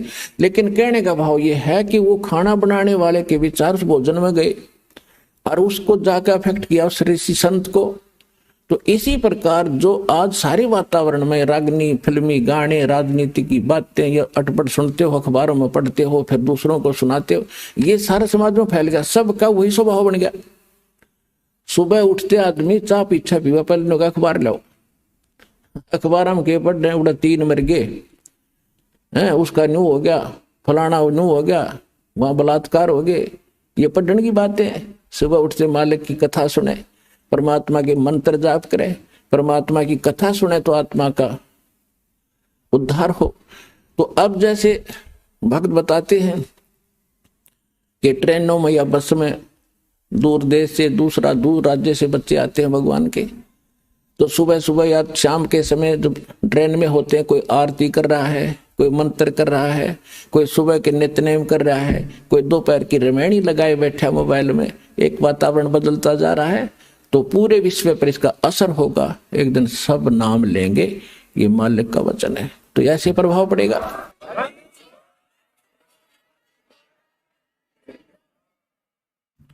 तो अब ये वातावरण ऐसे बदलेगा। परमात्मा की वाणी में बहुत ताकत है और विधिवत वो वाणी प्राप्त होती है, उसी से असर होता है। सब यानी अधिकारी से लेकर जो नाम जाप किए जाते हैं उनको आप भी असर होगा और वातावरण के अंदर भी बहुत प्रभाव पड़ेगा। अब आप देखते हो कितने टीवी चलते हैं, सब जगह ये राजनीति की बातें, फलाना ये डकड़ा, ये बड़ा, इसको तो 1 नंबर पर मान रहे हैं। ये 1 नंबर पर तो इन टीवी वालों ने भगवान की चर्चा सुनानी चाहिए दिन में कई ताकि आत्मा इंसान की बुद्धि बदले, बुराइयों से दूर हो और संसार में शांति पैदा हो। या तो शांति पैदा कर रखी है, अब फिल्मों में देखते हैं विवाह करते हैं जब इतनी बड़ी बारात दिखाओगे और 1 किलोमीटर तक बाजे बजाने वाले तुर तुर करते, तो आम आदमी की विवाह वृत्ति होती जा रही है। तो ये सारा काम बिगाड़ दिया इस मीडिया ने गलत प्रचार करके। ये प्रचार करे भगवान का, सुबह उठते सब देखें, किसी टाइम भी टीवी लावे जब मालिक की चर्चा पावे, तो एकदम परिवर्तन होगा पूरे विश्व में। ऐसे ये तो होना ही है, क्योंकि भगवान ने ये इंस्ट्रूमेंट बनवाए न्यू है। ये कितने दिन इनमें दुरुपयोग करेंगे उसका समय आने दो। जनता जागेगी जब इनको कहेंगे भाई ये नहीं, अच्छी बात चलाओ, इसमें बच्चों पर अच्छा असर पड़े, माँ बाप पर भी अच्छा असर पड़े और सारे संसार में एक सद्भावना उत्पन्न हो, तो वो समय तो आएगा। क्योंकि बनवाए इसलिए है परमात्मा ने। नहीं 10 साल पहले कितने ना थे, ये 15 साल पहले।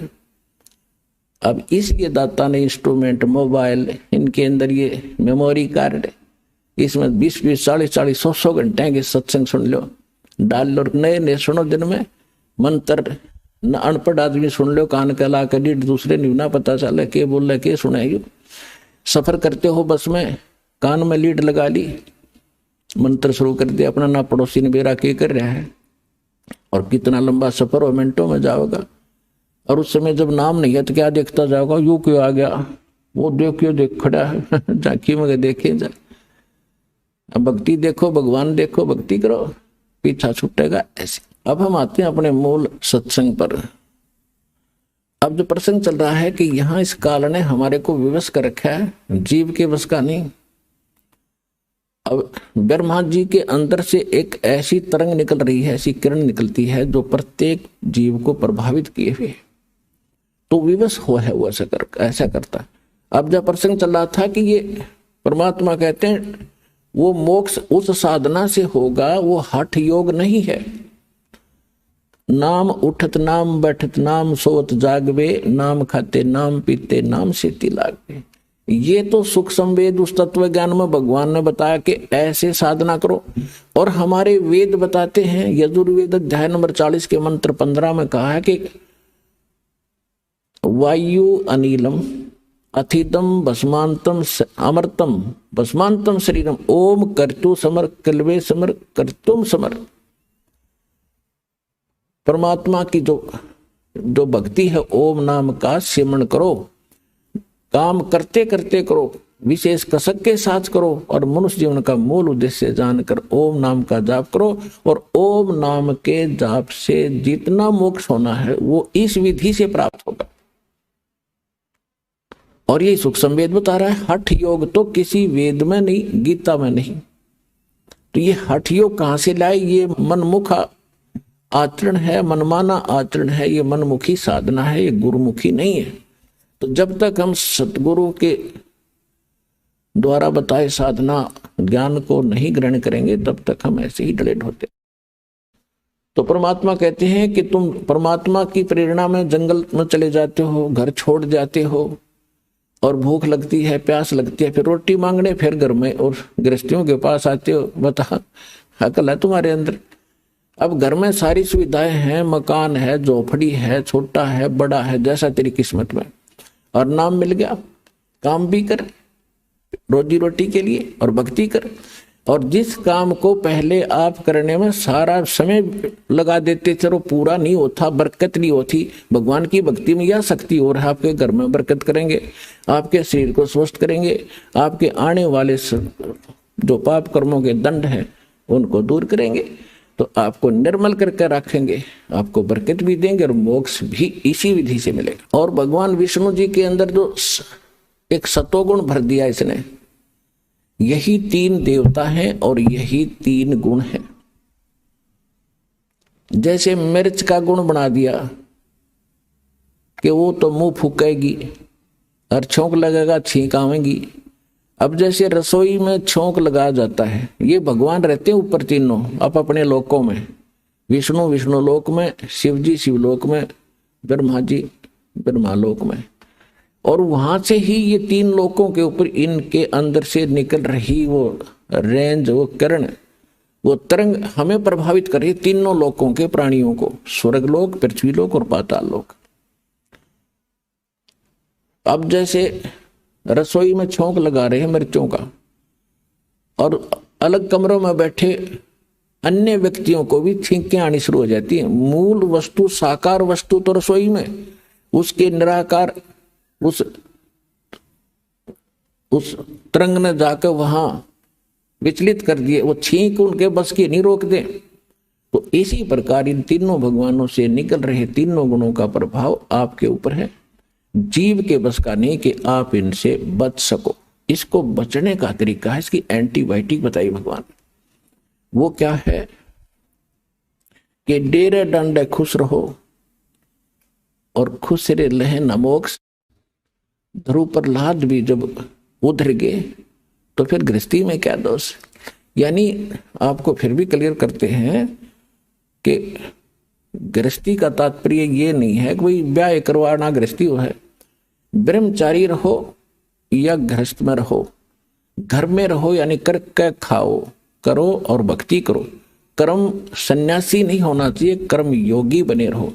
जैसे हमारे यहाँ भक्त रहते हैं जिन्होंने कईयों ने शादी नहीं करा रखी, तो वो कर्म योगी हैं, यहाँ कर्म सन्यासी नहीं है, वो भी गृहस्थी समझ लो। यहाँ सबकी सेवा करते हैं, अपना भक्ति भी करते हैं और साथ में अपनी सेवा भी करते हैं। तो इसी प्रकार भक्ति इस मोक्ष होगा इस मंत्र से जो दास के पास है, और इस सिमरण से, चाहे वो गृहस्थी शादी शुदा करो और चाहे ब्रह्मचारी करो, दोनों का मोक्ष इसी से होगा। चाहे खुश रे करो, इजड़े करो, वो भी मनुष्य है, वो भी पार होंगे। पर यह वृत्ति बदले, जब बात बने तो ज्ञान से सत्संग सुने तो सबको असर होगा। तो प्रसंग जो चल रहा है उस पर आते हैं। जो परमात्मा ने बताया काल को कि तूने ऐसा जुल्म कर दिया, हाहाकार मचा रखी, और मैं इनको जाकर ज्ञान बताऊंगा। तो एकदम भयंकर होकर मुझे मारने के लिए दौड़ा धर्मदास, परमात्मा बता रहे हैं। और मैंने श्वास का सिमरण कर दिया, सतनाम का सिमरण किया, और उस सिमरण के ताकत से वो इतना कंडम हो गया, ऐसी स्थिति होगी, ऐसा गिर गया पृथ्वी पर जैसे पक्षी की पांख कट जाया करें, वो उड़ नहीं सकता और पड़ा पड़ा फड़फड़ा रहा होता है। अपने आत्मा परमात्मा उन्होंने तो कोई जरूरत नहीं थी सिमरण समरण करने की, वो तो मालिक है। लेकिन हमें ये सतर्क करना चाहते हैं कि जिस समय आपके ऊपर कोई भी आपत्ति किसी प्रकार की आ जाए, चाहे कोई आध्यात्मिक है या सांसारिक है, उस समय आपको प्रथम मंत्र मिला है तो प्रथम मंत्र का सिमरण शुरू कर दीजिए, जाप करिए। द्वितीय मिला है तो द्वितीय का शुरू कर दीजिए। सारनाम मिला है तो वो सारनाम और सारा मिला करके जो बनाया गया है उसको, उसका जाप कीजिए। तो आपके ऊपर तुरंत उसका प्रभाव हट जाएगा। कोई भी किसी प्रकार का संकट आप पर आए, यदि आपकी मर्यादा सही होगी, आपका कनेक्शन पावर ठीक होगा, यानी काम नाम खंडित नहीं होगा, तो आप पर वो कोई प्रभाव नहीं डाल सकता।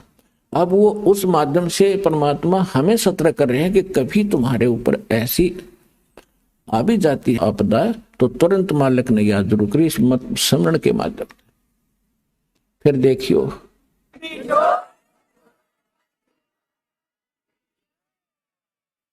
तो उस समय वो ऐसी स्थिति में आगा गिर गया जैसे पक्षी की पांख कट जाया करती है। अब उसने देख लिया, काल ने देख लिया कि भाई जोगजीत के पास कोई शक्तिशाली मंत्र है, इसने तो मुझे कंडम कर दिया। तो इसने फिर चापलूसी का सहारा दिया। आप देख लो, यहां यथा राजा तथा प्रजा, जिसा यो भगवान है, इसी हमारा सबका नेचर ऐसा ही है। हमारे से कोई बोधा आदमी है, यानी कमजोर है, शारीरिक कमजोर है या वैसे व्यवस्था में कमजोर है, तो हम उसके सर पर चढ़ जाए। और जब तगड़ा सामने आ जाए, उसने हाथ जोड़ा, हाँ जी चौधरी साहब। एक शराबी जावा था, शराब पिए गली में, सामने एक बनिया आ गया, बनिया लाला जी, क्योंकि वो अल्पसंख्यक होते थे गांव में, एक दो दो चार चार घर होते थे। तो शराबी ने जब देखा, उस बनिया को गाली देने लग गया, गाली देने लगे तो दूसरा बोला, अरे बोलिए ना लाला जी, शराब पी रहे हैं। इतने में एक लठ ले रहा था कंधे पर, तगड़ा सा आदमी।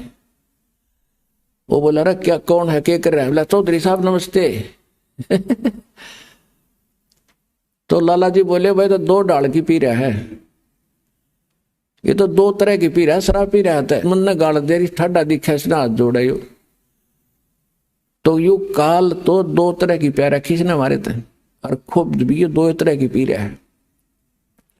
जब इसने नो दिखा कि मैं इसने मारूंगा, जब ताकड़ पाड़ के गया, जब परमात्मा ने उसकी देही तोड़ दी, जो पड़ा पड़ा तड़फे और शायद से घिसड़ के और चरण पकड़ दिए। धर्मदास मेरे आके, तुम्हारे भगवान 21 ब्रह्मांड के मालिक ने, ब्रह्मा विष्णु महेश के पिता ने,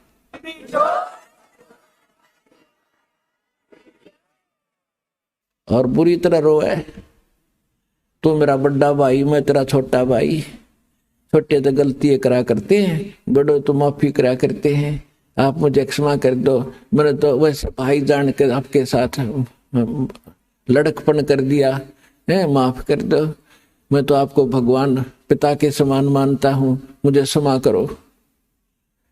जो बुरा हाल कर दिया, जब मैंने कहा ठीक है, फिर कहता है, मुझे कुछ, आप नीचे जाओगे? कहाँ जाऊंगा भाई, मेरे को आदेश हो गया, मैंने जाना पड़ेगा, बस की बात नहीं। तो एक काम करियो, क्या, कुछ मेरी कुछ डिमांड है या पूरी करियो पहले। परमात्मा बोले, बोल के, क्या डिमांड है तेरी? इसने कहा कि नो नहीं, वचनबद्ध हो जाओ। परमात्मा बोले, ठीक है, वचनबद्ध हो गया। मांग क्या मांगता? कि 3 युगों में, सतयुग, त्रेता, द्वापर में, और जीव थोड़े ले जाना। यदि आप सारे जीव अभी ले जाओगे तो मैं भूखा मरूंगा, मैं क्या खाऊंगा, मुझे तो शराब लगा हुआ है। परमात्मा बोले, शराब भी तो तेरी बकवादों से लगा होगा, तेरे मारने चला टक्या नहीं, ये भी दुखी कर दिया आत्मा। 3 युगों में जीव थोड़े ले जाना, और चौथा युग जब कलयुग आवे, तब तो शरण जीव बहु जावे। ऐसा वचन हर मोय दीजे, तब तुम गवन संसार ही कीजे। कि हे भगवान, हे परमात्मा, मुझे आप ऐसा वचन दो, और फिर तुम नीचे जाना। क्या मांगा इसने?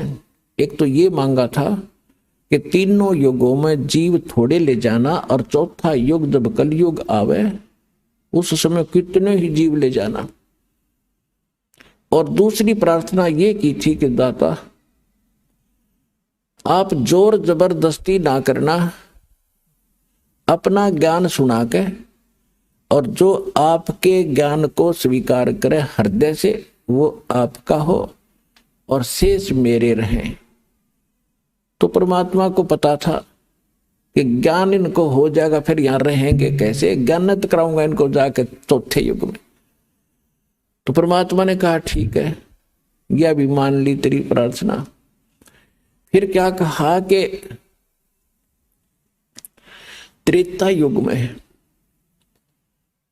मेरा एक अंश जाएगा, रामचंद्र नाम होगा, राजा दशरथ के घर जन्म होगा,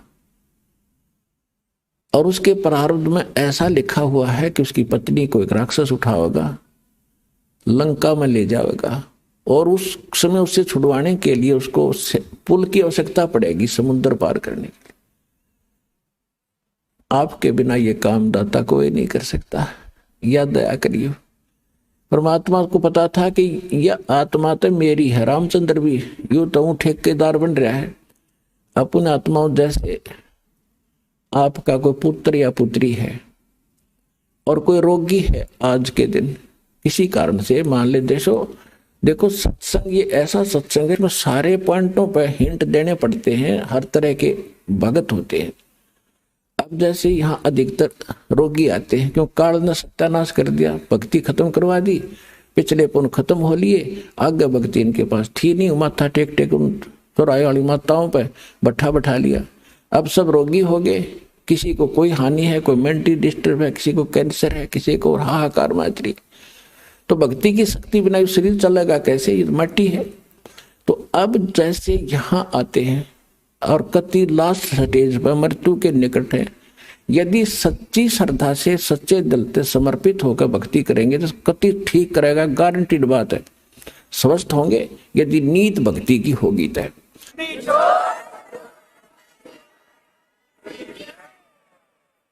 और दूसरी बात यह है कि कोई जैसे अब क्या करते हैं, कोई भक्त बता देता है कि वहां जाते ठीक हो जाते हैं, वो चल पड़ते हैं बेचारे, क्यों सब जगह थक लिए, वो सोच लेते एक ट्राई और कर लेते हैं। तो ट्राई करने आने वाले को यहाँ राहत नहीं मिलेगी। हाँ, यहाँ समर्पित होकर ज्ञान सुन का आवे और चलो ट्राई करने आ भी गया तो हमारे नियमों का फॉलो करे जो हम यह बताते हैं, फिर देखना रोज चांदना देगा परमात्मा। जैसे दीपक में तेल डाल दिया जाता है ऐसे राहत मिलेगी आपको। यहाँ भगवान है, समर्थ सर्वशक्तिमान कबीर साहब की शक्ति है यहाँ पर।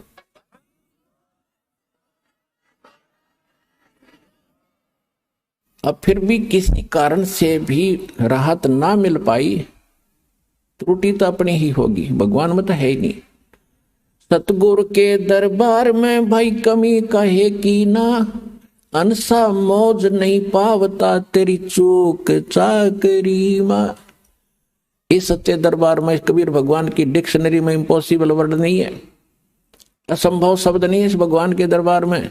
यदि कोई आप नहीं राहत प्राप्त कर रहे हो तो आपकी चाकरी में दोष है, कमी है, त्रुटि है, आपकी कोई श्रद्धा भाव और सिमरन भक्ति में कोई दिक्कत है, उसको सुचारू करो, वो अवश्य मिलेगी। अब कहने का भाव ये है कि अब जैसे किसी का बाप बीमार है, 70 साल का हो गया और नाम ले लिया उसने, दुखी गणा था, दीक्षा ले ली, राहत तो मिलती है, लेकिन फिर भी किसी कारण से त्रुटि रह जाती है, कोई नियम खंडित कर देते हैं, आदत छूटती नहीं। कालना तो यही तक नाश कर रखा है कि इनको सुख नहीं हो, दुख हो जितना हो, नाम ले जाते हैं। और बहुत से भक्त ऐसे आते हैं जी कति ठीक हो गया था और इसने बीड़ी पी ली, क्यों माड़ी रात होगी, वो बकवाद फिर भागी और फिर वही स्थिति होगी। तो भाई ऐसे व्यक्ति को यहाँ कोई स्थान नहीं है। अब भगवान नहीं सुनेगा ऐसे व्यक्ति की, दोबारा नाम लो और फिर ठीक हो जाएगा, आगे नियमित रहना। इस कारण से कोई नाम खंडित करने से मृत्यु भी प्राप्त हो जाती है। अब हम तो रो रहे हैं कि हे भगवान यू क्यों मर गया, क्योंकि हमारा पिता था या हमारा पुत्र था, हम तो एक सूखे ठेकेदार बने, वो तो आत्मा तो उस परमात्मा की थी, उस परमात्मा की आत्मा है और उसको नाम दे दिया, नाम दे दिया तो उसको मनुष्य जीवन मिलेगा। इस नाम का एक बार भी जाप करके जो दास प्रथम मंत्र देता, और यदि शरीर छूट गया तो मनुष्य जीवन गारंटीड है, भक्ति मिलेगी। और इस अनमोल अमृत को बचा कैसे रखा था, छुपा क्यों रखा था, इसलिए रखा था कि ये जरूरत है इसकी। पहली बात तो स्वस्थ करेगा और इस सज्जन में मोक्ष करने की चेष्टा करेंगे परमात्मा। फिर भी क्योंकि घड़ा बिगड़ा हुआ काम है सारा, कोई न कोई त्रुटि हुए बिना रहती नहीं, किसी कारण से मृत्यु भी हो जाती है तो उसका तो भाग जाएंगे। दोनों हाथों में लाडू, सतलोक आसन बरवाड़ा में आपके। जब स्वस्थ हो गया तो भक्ति इस जीवन में करियो, और जब मृत्यु होगी किसी कारण से तो नेक्स्ट जीवन 10वें महीने आ लेगा अपनी माँ की गोदी में, यहीं पर नया कपड़ा पहन के।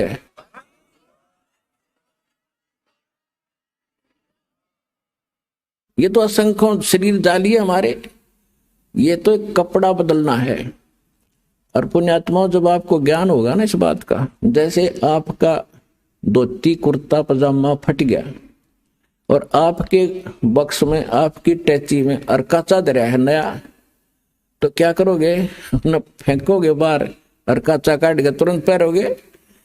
तो ये जो शरीर है ये तो एक कपड़ा है, अगर ये खराब हो गया तो इस मंत्र से मोक्ष से पहले भी अगर खराब हो जाता है तो नया तैयार रखे आपका टैची में, पैर के तुरंत आ लोगे यहीं पर और पार हो जाओगे। इसको ज्ञान समझना, ये कोई डूम बाट के गीत नहीं, कोई रागनी बनानी है गिरागनी नहीं, ये कोई फिल्मी लोगों की बनाई हुई दंत कथा स्टोरी नहीं, ये परमात्मा का दिया अध्यात्म ज्ञान है और इसको 100% सत्य है और आप इसको सत्य मानना। तो जो प्रसंग चल रहा था हम उसी पर आते हैं। इस काल ने ठेका ले रखा है, ये भी हम इसके हो गए और हैं हम सभी आत्मा परमात्मा की।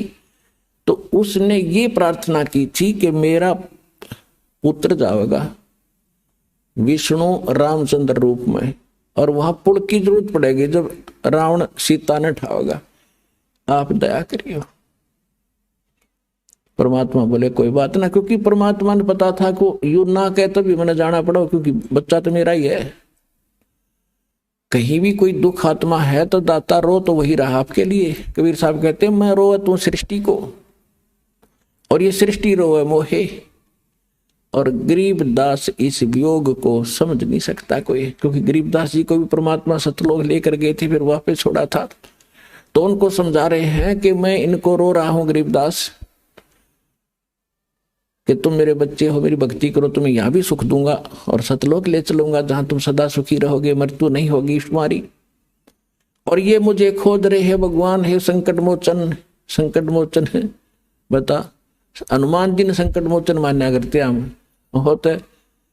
ये भगत क्या था बोला, वो तो उसके पास तो कोई विभाग भी ना था, उसने पूजा करते ये ब्रह्मा विष्णु महेश, चलो एक ही विभाग के मंत्री तो हैं। तो हनुमान तो एक भगत था, और भगत की एक भगत भक्ति करे, उससे कुछ मांग गए, एक कलरक से और दूसरा कलरक को याचना करे कि मैंने तू मुझे तो वो बना दे प्रेसिडेंट। वो कैसे बना देगा? तो कहने का भाव ये है कि हम भक्ति गलत कर रहे थे, तो परमात्मा ने को मालूम था कि ये दुखी होंगे तो या तो दुख तो मुझे ही होगा। तो परमात्मा कहा करते कि मैं हूं वो संकट मोचन और सारा सुख देने वाला है, पर हम उसको मान नहीं पाए क्योंकि हमने उसके पहचान नहीं थी, चिन्ह नहीं थे हमारे पास, उसको पहचानने का कोई पैमाना नहीं था। अब दास ने पहले आपको पैमाना दिया कि जिन ग्रंथों को आप सच मानते हो उनमें भगवान की डेफिनेशन यह बता रखी, और ये किस पर खरी होती है? ये उस पर खरी होती है जो काशी में धानक रूप में रहा करता कबीर जुलाहा, वो सर्वशक्तिमान है, सारी सृष्टि का रचनहार है, वो आपका और हमारा पिता है, वो हमें मोक्ष देगा, सुख देगा।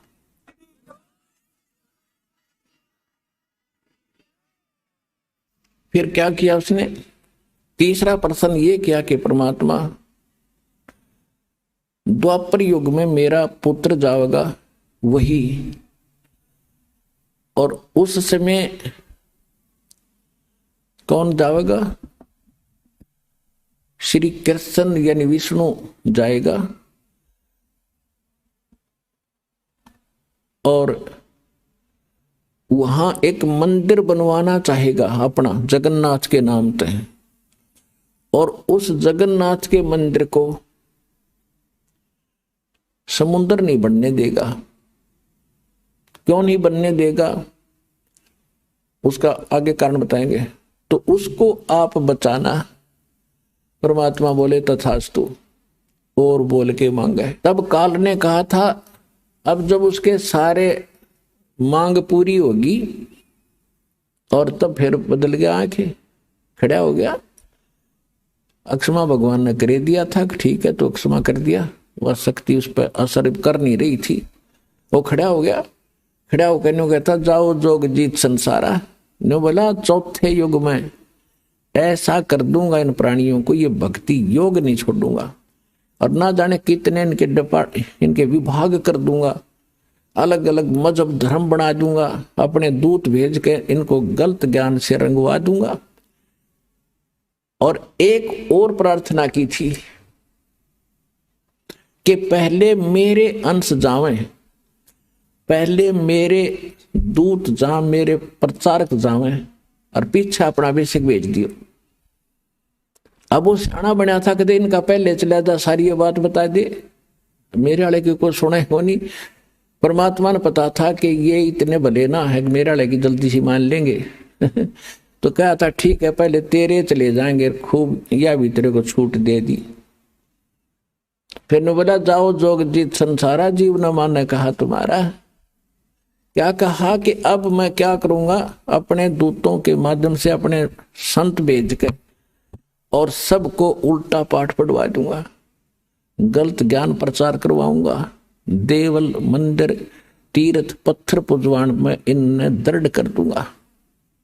और ये जब तुम्हारा आएगा पीछे से कोई हंस, तो परमात्मा ने कहा था कि चौथा युग जब कलयुग आवे तब हम अपना अंश पठावें, तब मैं अपना एक अंश अपना दास भेजूंगा। तब काल ने कहा था कि बेशक भेज देना, उस समय तेरे उस दास की, तेरे भेजे हुए संदेश वाहक की कोई नहीं सुनेगा और मेरे वकील बनेंगे।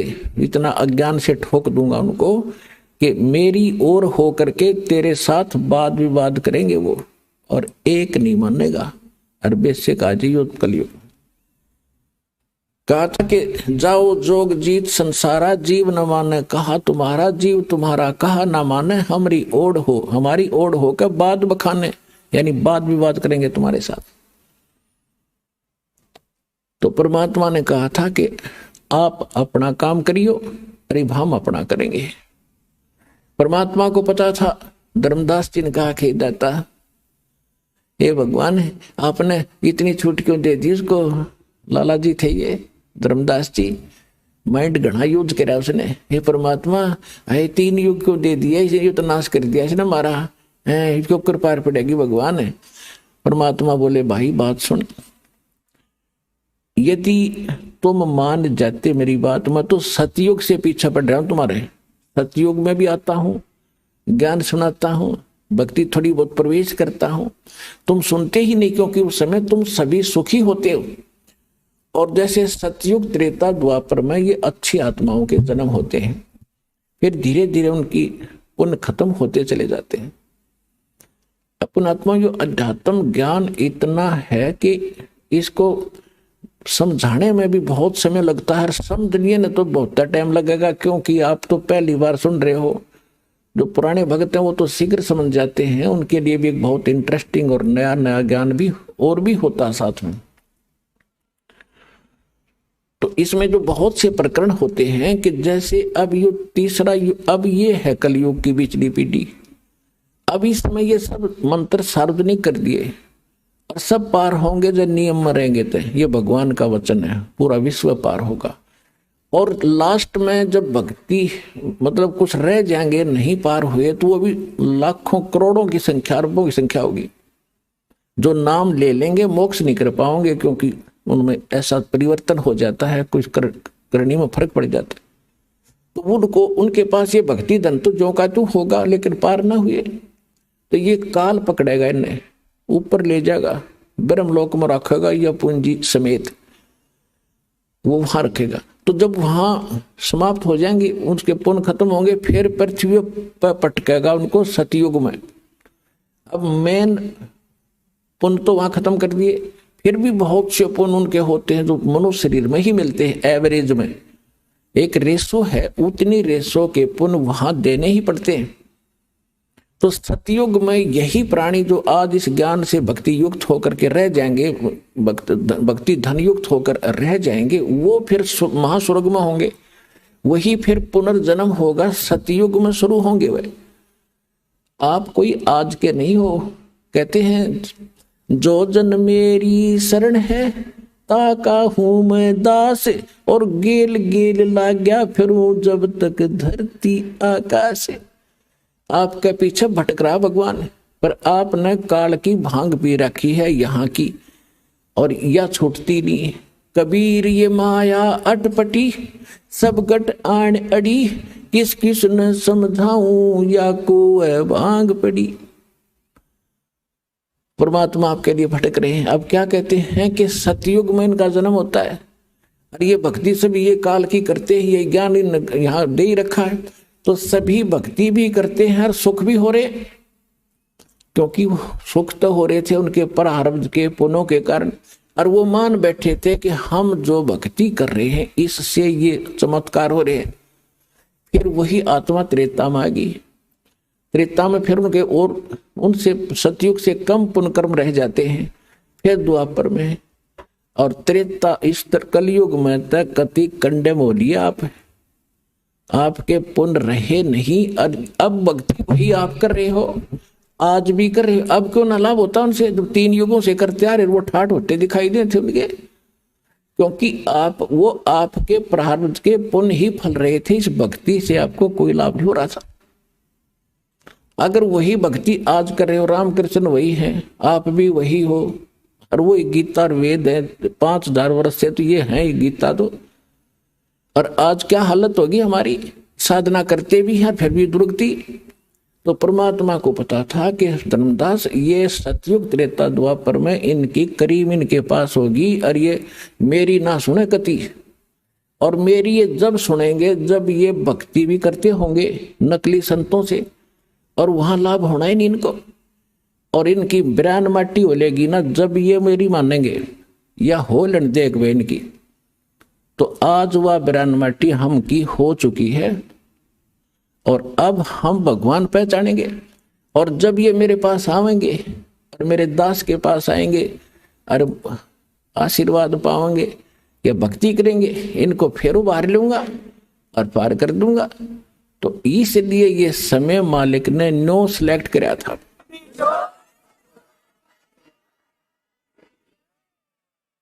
अब धर्मदास जी को मालिक ने सारी कहानी बता दी मिनटों में, और फिर कहा था धर्मदास मेरी लाख दुहाई, ये मूल ज्ञान जो मैंने तेरे को बता दिया, और ये मूल मंत्र, ये सार शब्द ये कहीं बाहर ना जाए, ये सार शब्द बाहर जो पढ़ी, ये मूल ज्ञान। दो जगह दो वाणी बोल रखे हैं, एक तो ये मूल ज्ञान ये है जो दास आपको समझा रहा, आज तक ना को कबीरपंथी जानता इसको, और बाकी अगर मतलब है कि इस ज्ञान के आसपास भी आ जा। तो ये था मूल ज्ञान, और ये है मूल मंत्र, कंप्लीट कोर्स ये आपको दिया जा रहा भक्ति का। तो इसके विषय में कहा था धर्मदास मेरी लाख दुहाई, और ये मूल ज्ञान कई बार न जाए। मूल ज्ञान बाहर जो पढ़ी या बिचली पीढ़ी हंसली तरी, ये वो बिचली पीढ़ी का समय है जो आज आपको सुअवसर प्राप्त है। और आप कोई छोटी आत्मा नहीं हो, क्योंकि आपको तो पता ही नहीं बच्चे हो, इस दास को इसका जानकार बनाया है। आप असंख्य युगों से मालिक के चरणों में लगे आ रहे हो, भक्ति करते आ रहे हो, लेकिन फिसल जाते हो, यहीं पर पार हो गए होते हो तो यहाँ क्या धक्के खाते हम। तो आपके साथ वो उसी समय से पीछे पड़ा हुआ है सतयुग त्रेता द्वापर में, और ईब आ गया वो कलयुग। जब परमात्मा आए थे सन 1398 से और सन 1518 तक, संवत 1455 से और संवत 1575 तक परमात्मा इस धरातल पर एक लीला करने आते हैं। वो उसी तरह लीला करते हुए रहे और यो ज्ञान भी दिया। तो वो थी प्रथम चरण कलयुग निर्याणा, तब मगर मांडो मैदाना। कलयुग का प्रथम चरण वो होगा जब मैं मगर से सशरीर एक लीला करूंगा, मगर में एक लीला करूंगा, वो तो प्रथम चरण। और अब ये पिछली पीढ़ी और लास्ट की जो पीढ़ी होगी कलयुग की, वो तो कृतघ्नी हो जाएंगे, मांसाहारी होंगे, कोई नेम धर्म रहेगा नहीं। लास्ट की तो बहुत बुरी स्थिति बता रखी है सुख संवेद में, बहुत बुरा हाल हो जाएगा। तो अब ये है प्राइम टाइम मोक्ष कराने का और सतलोक जाने का, परमात्मा पाने का। और इस समय में आपको मानव शरीर और सतलोक आश्रम बरवाला जिला हिसार में आपका आना हो गया। पुणात्माओं, आज चाहे कोई ज्ञान से आ गया और चाहे कोई दुखी होकर आ गया यहाँ पर, जो आज कोई संकट निवारण के लिए आया है, तो वो संकट आपके लिए वरदान सिद्ध हो गया, और इससे आपका संकट भी दूर होगा और आपकी मुक्ति भी होगी। ये गिर पड़े रहे शरण में। तो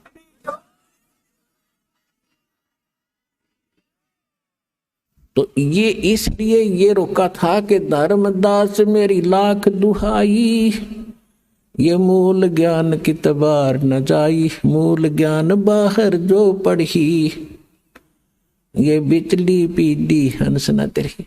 ऐसे ही परमात्मा मिले थे आदरणीय मुल्कदास जी को, आदरणीय दादू साहब जी को, आदरणीय नानक साहिब जी को, आदरणीय गरीबदास गांव छुरानी जिला जज्जर हरियाणा वाले को, आदरणीय गीसा दास साहिब जी गांव खेखड़ा जिला बागपत और उत्तर प्रदेश वाले को, आदरणीय स्वामी रामानंद जी काशी वाले को, और इन सब को प्रतिज्ञा कसम दिवा दी थी कि भाई अभी इस नाम को और इस ज्ञान को लिख दो चौपाई। अब चौपाइयों में क्यों लिखा?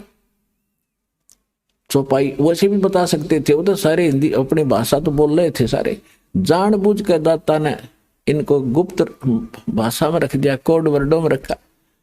दास को अबू दीदी के इन रहस्यों को खोलो और आपके रूबरू कर दिया।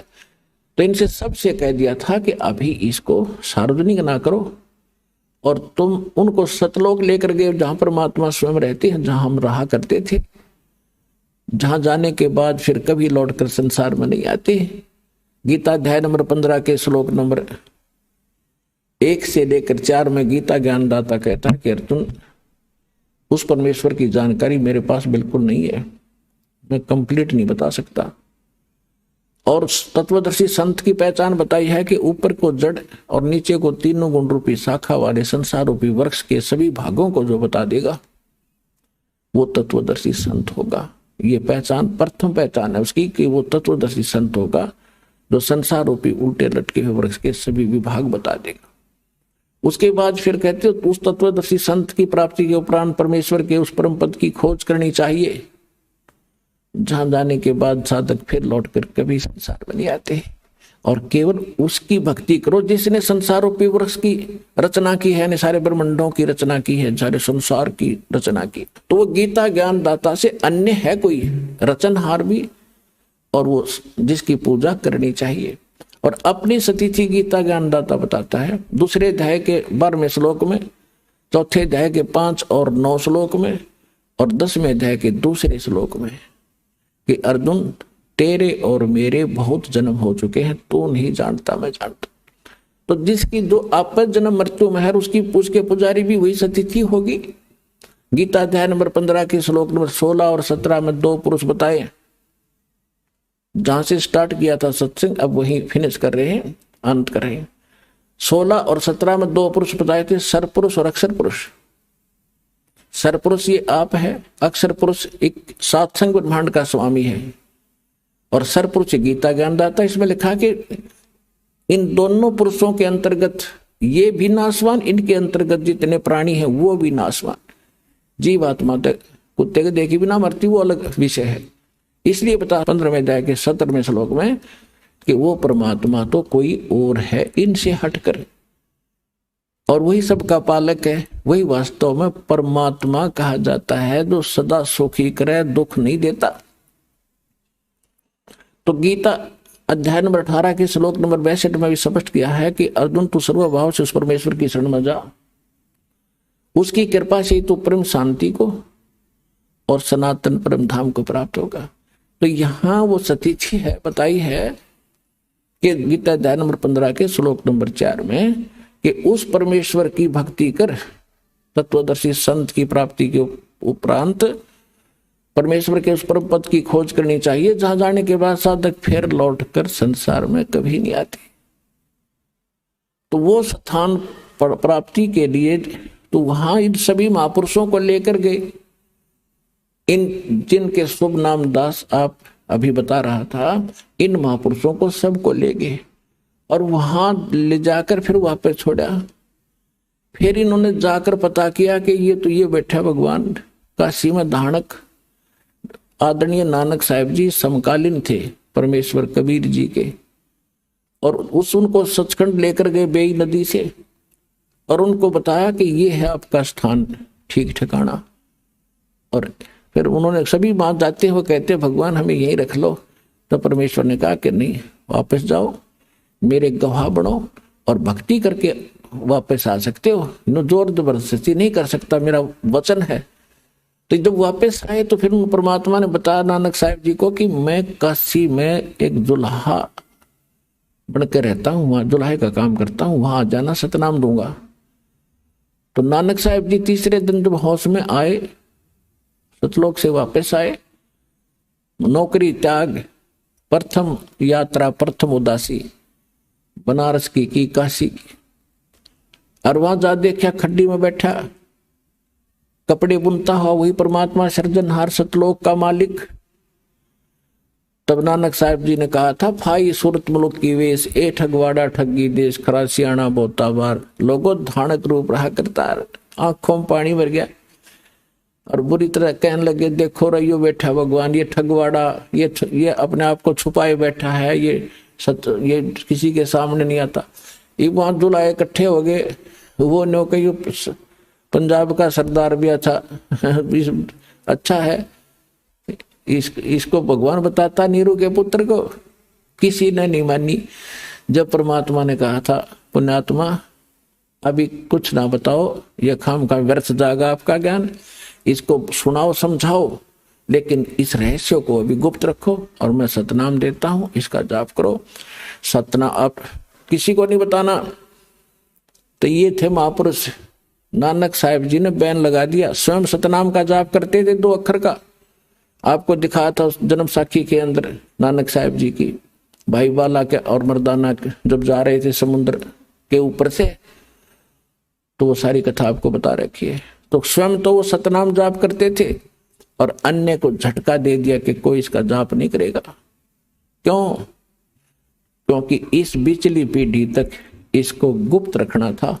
नित्य नकली संतों के काल के दूत राधा स्वामी ऋषि से निकली हुई ब्रांचे, और जितने कुमार स्वामी रासाराम जैसे ये दुनिया ने ठगन लाग रहे। आज इनके पास यही ज्ञान होता है, यही मंत्र होते, तो कैसे भिन्नता बताते आज दास आपको। अब परमात्मा ने कहा था कि पहले इनको जाने दे और बकलन दे, नौवा बाई जो बकेंगे, ज्ञान तो इनके पास है नहीं। और जब मेरा दास जागा इनकी खाल तार देगा, ज्ञान की प्रमाण दिखाओगा सामने, सबको शिक्षित करूंगा अपने बच्चों को। इंस्ट्रूमेंट उस मालिक के दिए हुए हैं जो आज आपके रूबरू सदग्रंथ हो रहे हो, आप भगवान को पहचान रहे हो। धन्य आपके माता पिता जिससे जन्म हुआ। आइए अब हम उन श्रद्धालुओं के अनुभव जानते हैं जो जगत गुरु तत्वदर्शी संत रामपाल जी महाराज जी से दीक्षा प्राप्त कर चुके हैं तथा उनके द्वारा बताए गए भक्ति मार्ग पर चल रहे हैं। सर नमस्कार। नमस्कार सर क्या नाम है आपका? मेरा नाम है धन्नालाल हरवाल। सर कहाँ से आए हैं आप? मैं ग्राम ओखला, तहसील बड़वा, जिला खरगोन, MP से आया हूँ। सर संत रामपाल जी महाराज से नाम दीक्षा कब लिया आपने? 2 जून 2013 को नाम दीक्षा ली संत रामपाल जी महाराज से। सर संत रामपाल जी महाराज से नाम दीक्षा लेने से पहले आप क्या भक्ति करते थे? जी हम पहले देवी देवताओं की पूजा भक्ति करते थे, जो सामाजिक पूजा पाठ होती थी। सर जैसा कि आपने बताया कि पहले आप सभी देवी देवताओं की पूजा करते थे जो हिंदू धर्म में प्रचलित है, तो सर जब आप ये सभी साधनाएं कर ही रहे थे तो फिर आप संत रामपाल जी महाराज के शरण में क्यों गए? जी हम सारे देवी देवताओं की पूजा भक्ति करते आ रहे थे, लेकिन हमको कोई लाभ नहीं मिल रहा था, उससे और ज़्यादा हानि हो रही थी। और मुझे दास को शारीरिक कष्ट इतना हो गया था कि मेरा लीवर काम नहीं कर रहा था, मेरा खाना पीना पच नहीं पा रहा था और दिन पर दिन मेरी हालत बिगड़ती जा रही थी। मेरी स्थिति, शारीरिक स्थिति इतनी बेकार हो गई थी कि ये हाथों की जो नसें ब्लड की ये बिल्कुल नहीं दिख रही थी। आज से दास का 10-12 किलो वज़न कम हो गया था। तो एक रोज़ मैं खटिया पे लेटा लेटा टब में बाथरूम करने लग गया था, इतनी हालत मेरी गिर गई थी, कहीं चल फिर नहीं सकता था मैं। तब टीवी के ऊपर सत्संग जब संत रामपाल जी महाराज का चल रहा था तो मैंने देखा, और देखते देखते इस दास को सेट करना था, मालिक को, परमात्मा को शरण में लेना था। तो टीवी पर संत रामपाल जी महाराज का ज्ञान देखा, समझा, और उसके बाद संत रामपाल जी महाराज की शरण में जाने के लिए मैं टीवी के ऊपर ही अरदास लगाई, क्योंकि दास को कहीं 50 किलोमीटर से ज़्यादा सफ़र नहीं कर पा रहा था। कि संत रामपाल जी महाराज को मैंने टीवी के ऊपर ही अरदास लगाई कि मालिक आप मेरे लिए इस दास की पुकार सुन सकते हो, इतना कर सकते हो कि इस दास को आपकी शरण में बुला लो। तो मालिक ने मुझे आराम दिया। संत रामपाल जी महाराज ने मुझ दास के ऊपर कृपा करी। मुझ दास के पास पैसे भी नहीं थे किराए के, जो मेरे बच्चों को स्कूल में छात्रवृत्ति मिली, स्कॉलरशिप, वो पैसे आए मेरी जेब में। तो मैंने मेरी घरवाली को कहा कि मुझे जल्दी से ये पैसे आ गए हैं, 4-5 हज़ार रुपये लेके चलो, टिकट बन जाएगा, इसका आना जाना हो जाएगा। बाकी अभी मैं दवाई गोली का और इलाज करवाऊंगा। 2-2.5 साल हो गए मुझे, कोई आराम तो मिला, और 5,000 में क्या सुधर सकता हूँ मैं। 1-1.5 लाख रुपए लग गए मुझे। अब तो मुझे वहीं ले चलो। तो मालिक की शरण में इस तरह से गया और मालिक ने मुझे नाम दीक्षा दी। सर, जब आपने संत रामपाल जी महाराज से नाम दीक्षा ली तो सर जो आपको बीमारी थी, तो क्या संत रामपाल जी महाराज के शरण में जाने के बाद क्या उसमें आपको राहत मिली? क्या आपकी वो बीमारी ठीक हुई? हाँ जी, मैंने बहुत सारे डॉक्टरों को दिखाया था, उनकी दवाई गोली ले रहा था, और फिर झाड़ फूँक वालों को भी बताया था, और सारा कुछ सब कुछ कर रहा था कि वहाँ जाओ तो वहाँ ठीक हो जाएगा, वहाँ जाओ तो वहाँ ठीक हो जाएगा। सारे इलाज ले चुका था। मुझे बीमारी थी, मेरा पेट के अंदर जो लीवर में छाले इन्फेक्शन हो गया था, और मुझे खाना नहीं पच पा रहा था। मेरा सब कुछ बंद था, दूध बंद था, चाय बंद था, और मिर्च मसाला तेल तली चीज़ें बंद थी, घी का जो भी खाना बंद था। मैं जूस और फल फ्रूट के ऊपर निर्भर था। आपने किस डॉक्टर को दिखाया? मैंने बड़वा में हमारे डॉक्टर हैं, एक टैगोर डॉक्टर करके, उनको दिखाया मैंने। और उसके बाद में मैंने एक इंदौर में सलील भार्गव डॉक्टर करके, उनको दिखाया मैंने।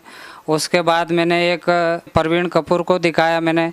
MY हॉस्पिटल सरकारी अस्पताल में भी दिखाया मैंने। सभी 3-4-5 डॉक्टरों का इलाज लिया था, लेकिन ठीक नहीं हो पाया हूँ। वैसे कमज़ोरी तो मुझे 2-3 साल पहले से थी, लेकिन मैं 1-1.5 साल से तो इतना मतलब भयंकर रोगग्रस्त हुआ कि बस मेरा टिकट ही कटने वाला था। जो संत रामपाल जी महाराज की शरण में जाने के बाद मेरा जीवन दान मिला मुझे। सर, और क्या लाभ मिले आपको? और मेरी आर्थिक स्थिति इतनी कमज़ोर थी कि मेरा 1.5 लाख रुपए के करीब कर्जा था, वो मैं कर्जा दे दिया मैंने। और मेरी जो दुकान थी ऑटो पार्ट्स की छोटी सी, वो बंद हो गई थी मेरी। संत रामपाल जी महाराज जी की शरण में जाने के बाद मेरी वापस दुकान चालू हो गई, और वो जो कर्जा था ले रखा मैंने, वो भी कर्जा छूट गया। मैं 1.5 लाख के करीब मेरा कच्चा मकान था, आज पक्का मकान बन गया। जी, संत रामपाल जी महाराज जी की शरण में जाने के बाद मेरे शारीरिक कष्ट दूर हुए, आर्थिक लाभ मिले, और आज सारी बुराइयों से मालिक ने बचाया और बिल्कुल सही लाइन पे लगा दिए। पूरे परिवार सुखी हम। सर, पहले कोई आप नशा करते थे? जी हाँ, नशा करते थे हम। जो मतलब हमारा सामाजिक खान पीन, शराब, मांस मछली, सभी इन बुराइयों से ग्रस्त थे हम। तो सर, क्या आप अभी भी नशा करते हैं? नहीं, अभी तो संत रामपाल जी महाराज ने इतनी बढ़िया दया कर दी कि सारी बुराइयों को छुड़वा दिया है, और एकदम बढ़िया शाकाहारी, और परमात्मा की, संत रामपाल जी महाराज ने परमात्मा की जो भक्ति दी, ये स्वयं परमात्मा स्वरूप संत रामपाल जी महाराज धरती पे आए हुए हैं। इन्होंने शास्त्रानुसार जो भक्ति दी, उस भक्ति में लगे हैं। सर, जैसा कि आपने बताया कि पहले आप नशा करते थे और चाहकर भी नहीं छोड़ पा रहे थे, जब आपने संत रामपाल जी महाराज से नाम दीक्षा ली तो आपने तुरंत नशा छोड़ दिया। और क्या सर, जो लोग अभी भी नशा करते हैं और वो भी संत रामपाल जी महाराज से नाम दीक्षा लेते हैं, तो क्या उनका भी नशा छूट जाएगा?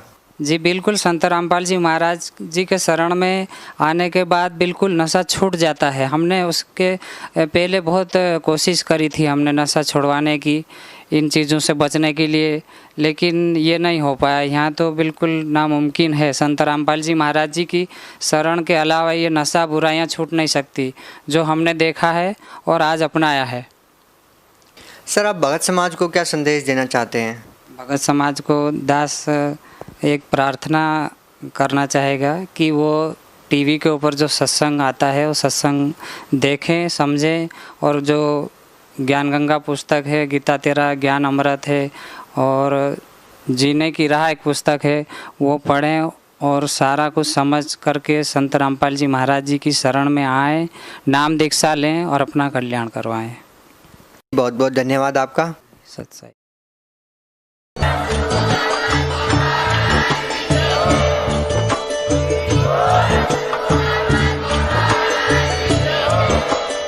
आप सुन रहे थे जगत गुरु तत्वदर्शी संत रामपाल जी महाराज जी के मंगल प्रवचन। अधिक जानकारी के लिए विजिट कीजिए हमारी वेबसाइट www.jagatguru